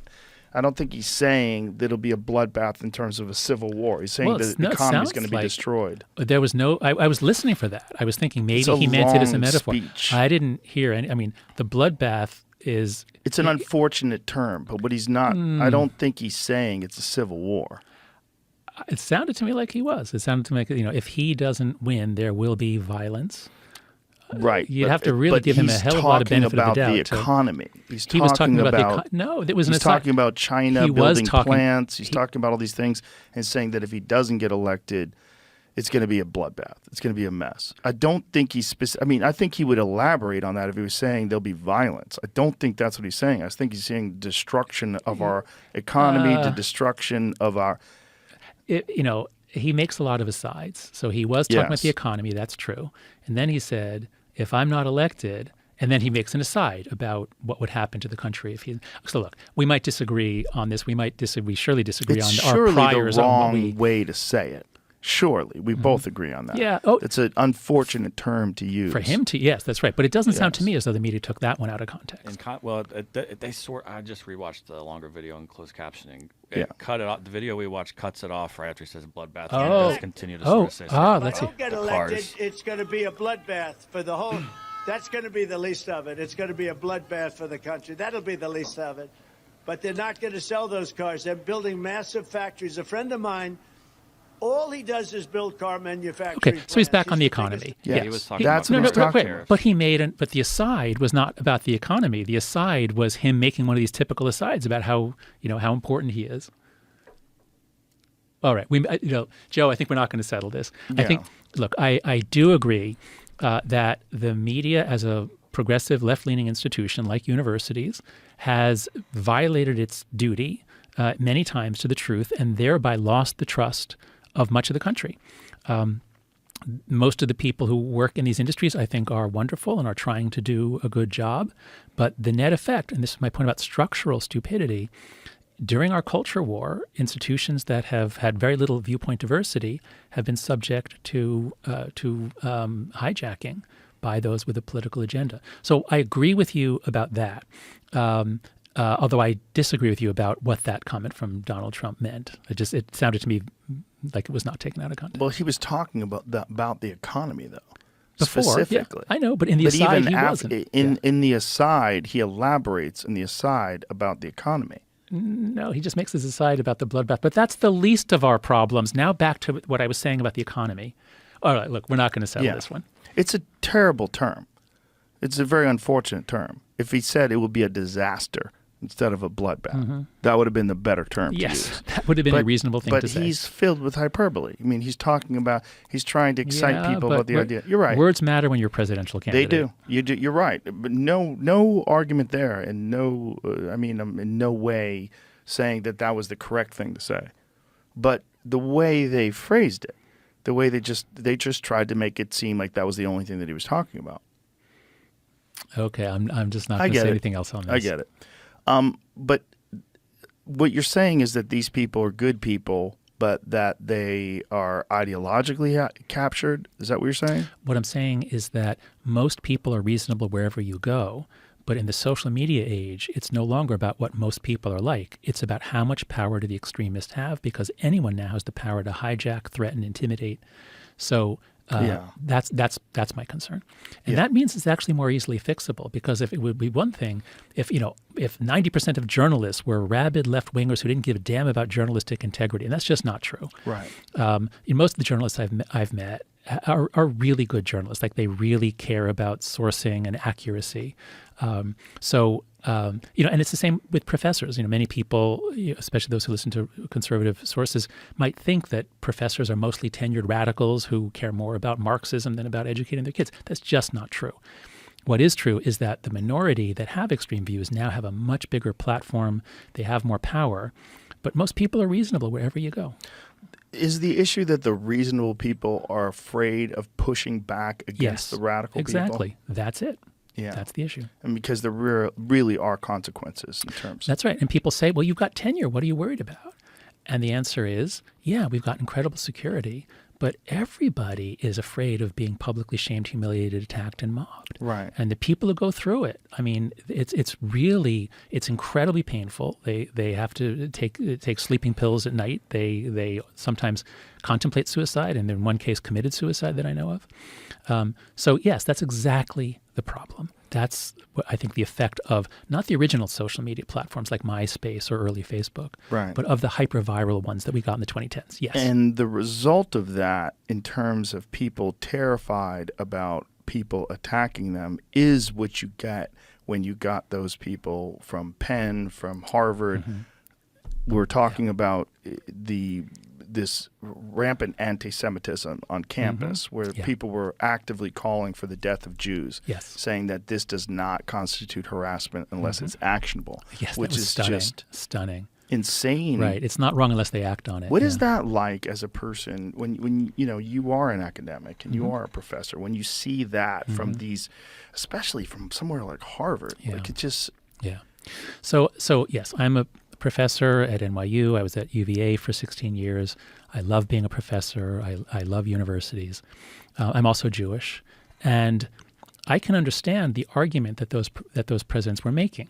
The argument was a very narrow technical argument about whether students should be allowed to say from the river to the sea, Palestine will be free. And so I understand why it would have been reasonable for them to say, well, we're not going to punish students for saying that. That is political speech that's protected under the First Amendment. So I understand the point that they were making, but they were such screaming hypocrites in making that point because, and this is what the Coddling the American Mind was all about. How did it happen that, if a professor or administrator writes a single word that a student objects to and calls racist, suddenly this person now out of a job? Like, really? Like, you're going to fire someone or let someone be tormented and fired because they said something that someone interpreted in a certain way. And that led us to be super hyper crazy sensitive about every word we say because you never know when it'll explode and cause a scandal. And so for the presidents to say, oh yeah, anything anyone ever said between 2015 and yesterday would be punished if anyone was bothered by it. But from the river to the sea, oh yeah, sure, that's constitutionally protected. It wasn't just from the river to the sea. It was the literal expression, death to Jews. Yeah.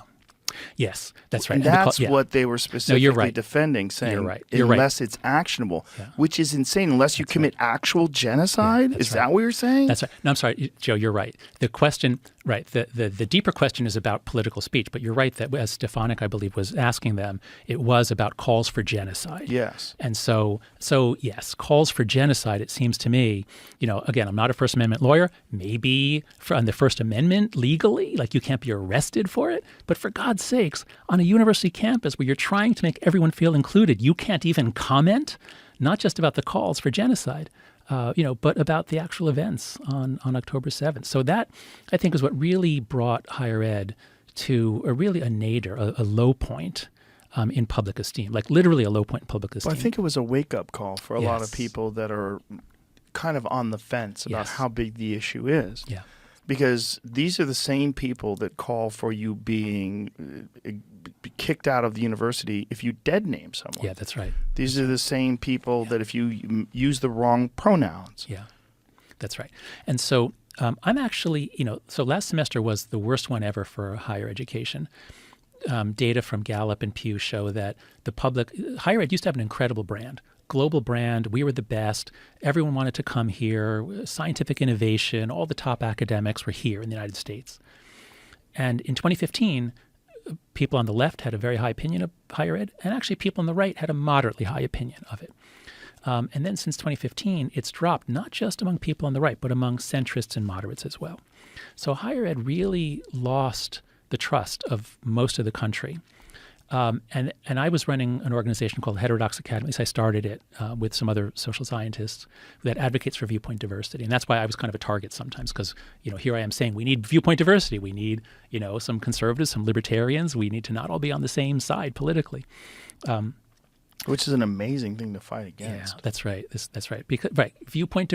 We we're the experts in why diversity is beneficial, and the most important kind of diversity turns out to be viewpoint diversity. Well, it's also the most important aspect of an open and free society is the ability to debate things. Yeah, that's and right. Democracy is based on it. And find out who's right or whose ideas resonate the most, who makes the most sense, who has thought about this further, and who has the more enlightened and educated perspective, who has more information, who has more balance. That's right. So I think we hit a low point in the fall in such a way that I'm actually optimistic that things are going to change, because I've been concerned about these issues in universities, the culture issues, since 2014, 2015, when Greg Lukianoff and I wrote our first Atlantic article titled The Coddling of the American Mind. And every year it's gotten worse and worse and worse. There's never been a turnaround until last year. And as with the emperor's new clothes, people can see that something is stupid and crazy and wrong, but they won't say anything. But then when somebody does, then everybody can speak. And I'm feeling finally, for the first time since 2015, I'm feeling that people sort of understand, wait, that was crazy. What happened to us? That was crazy. People were saying crazy stuff.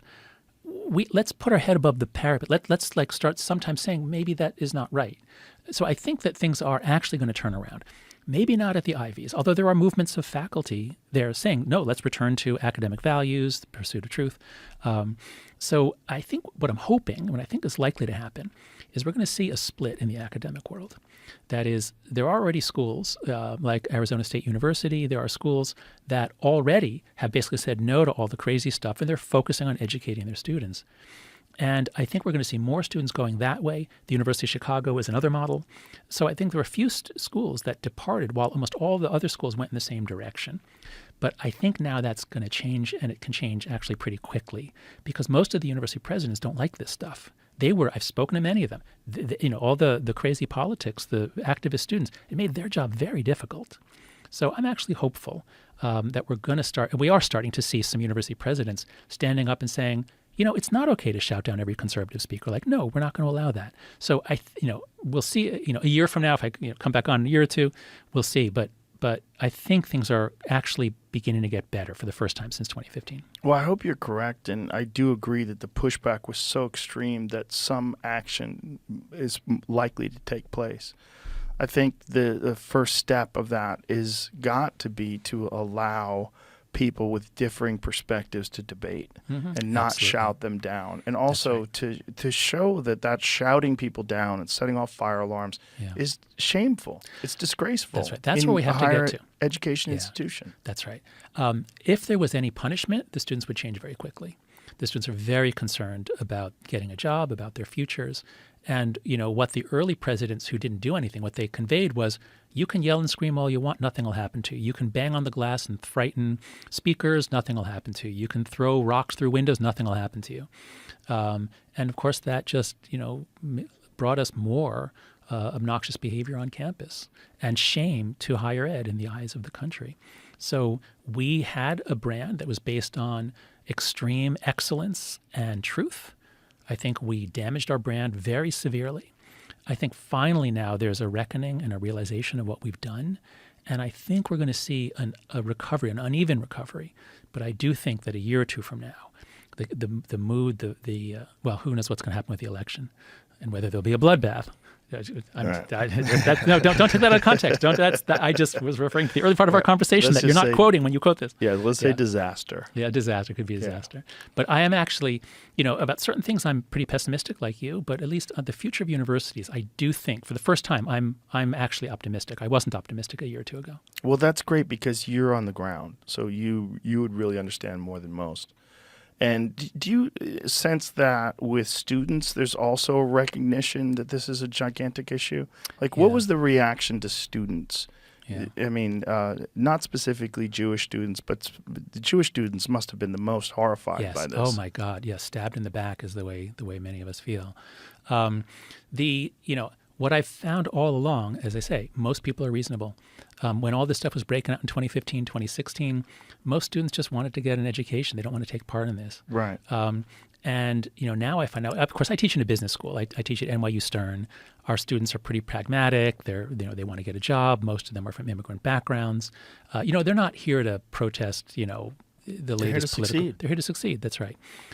So that is an aspect of Gen Z that gives me hope. Is that they see the problems. They see the problems with social media. They see the problems with the extreme activists.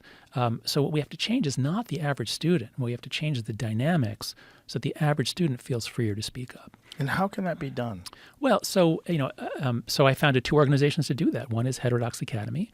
We need more viewpoint diversity among the professors, or at least we need more toleration of people who are centrist or libertarian, or so that's one on the faculty side, what we need to do, and also the culture on campus.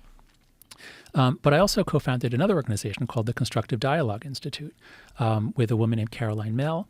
And what we did is we took some of the insights of moral psychology and some of the content from my book, The Righteous Mind, and it's 6 30-minute modules that teach you about moral psychology. Why are we divided? What do liberals believe? What do conservatives believe? Why do conversations go wrong? How can you start more skillfully? How do you need to listen first? So there's a lot of like Dale Carnegie sort of wisdom in there. And it's really effective. So if people go to constructivedialogue.org, the program is called Perspectives. It's being used in, I think more than 50 universities now. So there are things that we can do, but it's gonna take leadership and good psychology. That's so important what you just said, and I think that if those programs gain momentum and that people recognize that it's really beneficial to all to have these ideas debate. And if you truly believe that opposing ideas to your ideology are evil, you should be able to debate those. That's and right. The only way to do that is to have someone to have the ability to express themselves and for you to counter those points that they make. Yeah, exactly. And this is what many commentators on the left have been pointing out since 2015. Van Jones has an amazing talk. He's a progressive, democratic, well-connected, smart person. And he's been pointing out, there's a great talk he gave at the University of Chicago. I have a quote on this in the Coddling the American Mind, where he talks about, the move to protect students from bad feelings, the move to protect them, for emotional safety, is really bad for the students. But then his talk goes on, and he says, this is actually really bad for the Democrats. It's really bad for young activists to drown out opposition, to not listen to the arguments, to not get stronger. And so, a lot of what's happened on campus, I think, is what you might call a Pyrrhic victory. Pyrrhic victory is one where you won the battle, but that made you lose the war. And so, I think when institutions, when your side is able to wipe out opposition, it might feel like a victory at first, but it's ultimately going to weaken you. And look, the same thing is going on the far right. I mean, there's a lot more fear and really bad consequences for people who dissent on the right too. But if we're talking about universities, that's more an issue of what's been happening on the left. Yeah, are there any universities that don't have a left-leaning perspective? Oh, sure. Like what universities? Yeah, not in the top 20 or 50. Right. Isn't that a problem? Well, that is a problem. That's right. Yeah, it is. Well, actually, no, but put it this way. First of all, I mean, there are lots of religious universities, Christian universities that don't have this problem. There are, there are large state schools tend to have much less of it because, again, most people are reasonable. The great majority of faculty want to do their research, teach their classes. They don't want to get involved in this stuff. Right.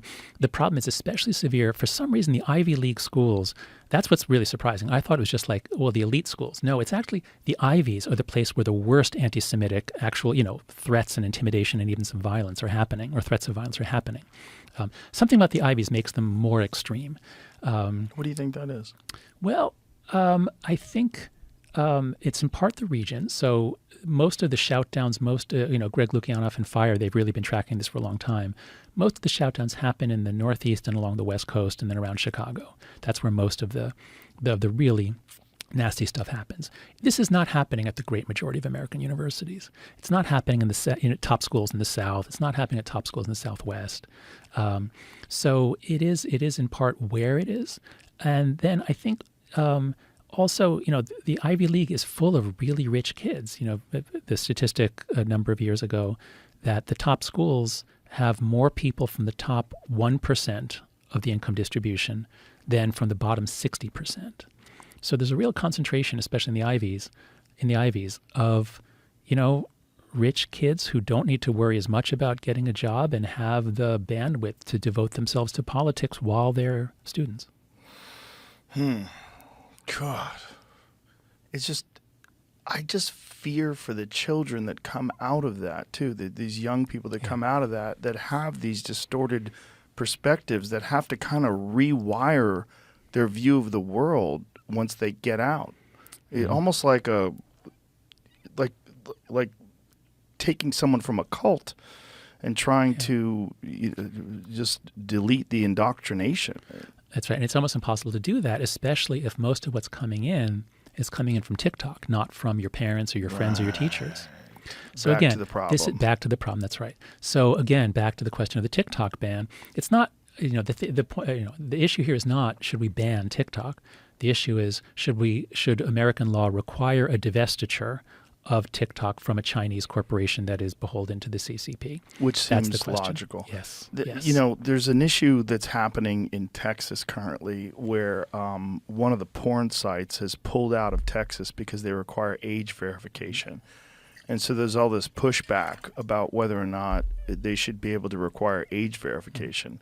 You have to be 18 to use porn websites, which I think is very reasonable. Yes, it's insane that we're even debating it. Yeah, we're running a mass psychology experiment on children by having smartphones with large screens and having instantaneous access to porn. That's right. That's right. I mean, I forget the exact number, but a very large number of boys are on Pornhub or porn sites daily, every day. And again, as we were talking about before, in puberty, the prefrontal cortex, the brain's really rewiring itself. This is when you're supposed to be developing the ability for a boy to talk to a girl, for straight kids. Right. And it's hard, and because boys and girls, they think a little differently. It's awkward. There are always mistakes. They need to be practicing. But instead, they're exposed to this diet of just horrible, horrible stuff. And the girls see it too. The girls are not on as much, but they're all exposed to it. Right. And so, we now see that many more members of Gen Z, they don't want to get married. They don't want to have children. They're not having as much sex. I kind of understand it. If that's what you think this sex stuff is when you're an 11-year-old and you see this stuff, you're not going to be like, "Ooh, I want that to happen to me." It's also so distorted, the relationships in these porn videos. It's bizarre fantasy. Yeah. And if bizarre and about fantasy. step siblings. Like, why is so much about stepsisters? I mean, it's a lot of stepmoms, too. Stepmoms, right. So the whole thing is sick. And once again, I'm not going to tell adults what they should do with their spare time. But for God's sakes, I am going to try to tell companies that they can't just have access to my kids from the age of 9 or 10 and do what they want with them. So, I don't know the details of the Texas law, but I think we've got to do something to age-gate pornography. Like, I just can't see. I mean, yes, there's a libertarian argument on the other side that, we should never, require identification from anyone for anything. Well, if that's the way you're going to go, no restrictions, no, then either we have to keep kids off the internet, which is insane. We can't keep them off of the entire internet. Or we have to say, maybe some companies should be held liable. Maybe Congress was wrong to grant them blanket immunity from lawsuits for what they're doing to our kids. I think we should change that. Do you think at a certain point in time, all this is going to become more obvious? And do you think the trend is that it's becoming more obvious to people, whether it's to politicians or to parents or to... Yes. Over time, the negative effects of it are just so obvious. Yes, and I think that is happening right now. We're right at the beginning of the tipping point. And I'm confident about this because the tipping point began in Britain last month. So parents everywhere are fed up. They all see it. They don't know what to do, but they're all frustrated. In Britain, some parents put up a website delay smartphones. People rush to it. They had a WhatsApp group for parents to come together. Thousands and thousands joined right away. In Britain, the government actually has mandated phone-free schools, which is one of my four norms. So whenever you have a situation where most people hate it, but they're either afraid or confused, that can change really, really quickly. And that's like the fall of the Berlin Wall, fall of the Iron Curtain. We thought it was going to be there forever. But since most people hated it, I traveled behind the Iron Curtain in 1987. Everybody hated it. And so once the Berlin Wall fell, it fell everywhere very quickly. I think the same is going to be true for social media and the digital environment for children. I think that 2024 is going to be, for the digital environment, what 1989 was for Soviet communism. Parents are fed up. The data is in. There's no doubt that there's an epidemic now.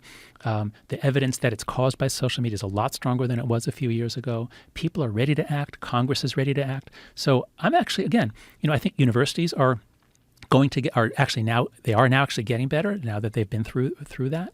And I think that the situation around kids and digital media is going to change radically this year. That's my goal in writing the book, in writing The Anxious Generation. And I have this amazing collaborator, the artist Dave Cicerelli. So these stickers here that I gave you, I don't know if we can hold them up. I'll just hold them for my camera. It's a milk carton with a child on it, and it says "Missing Childhood." So my friend Dave Cicerelli is a great artist in New York City. He designed the cover for the book, and he and I had a plan for some like guerrilla art campaign with posters, linking, Instagram to cigarettes, that sort of thing, a couple of years ago. So Dave had the idea to really go big. And so Dave has built a 12-foot tall milk carton of the thing you just showed, a 12-foot tall milk carton. It's going to be on the National Mall in Washington this Friday. If you're in D.C., check it out. It's coming to New York City, the northeast corner of Union Square. I'll be there on March 25th and 26th. I'll be there on the 25th. We're starting a national movement. Now, there are lots of organizations that are joining us here, but we're starting a national movement to get parents, to encourage parents to work together. Because as I said, we can escape this if we work together. It doesn't have to be all of us. But if a lot of us say, we're not going to give our kids smartphones till 14, we're not going to let them open an Instagram or TikTok account until they're 16, we're going to ask our schools to go phone free, and we're going to give our kids a lot more independence of the sort that we had in a much more dangerous world. If we do those 4 norms, we really can turn that around. And I'm confident we are at the tipping point right now. A few months, or even by July and August, or let's say by September, when school starts again in the fall, I think there's going to be a different vibe about phones and the roles of technology in kids' lives. Well, I hope you're right, Jonathan, and I really appreciate you, and I really appreciate you writing this and spending so much time on this and thinking about it so thoroughly.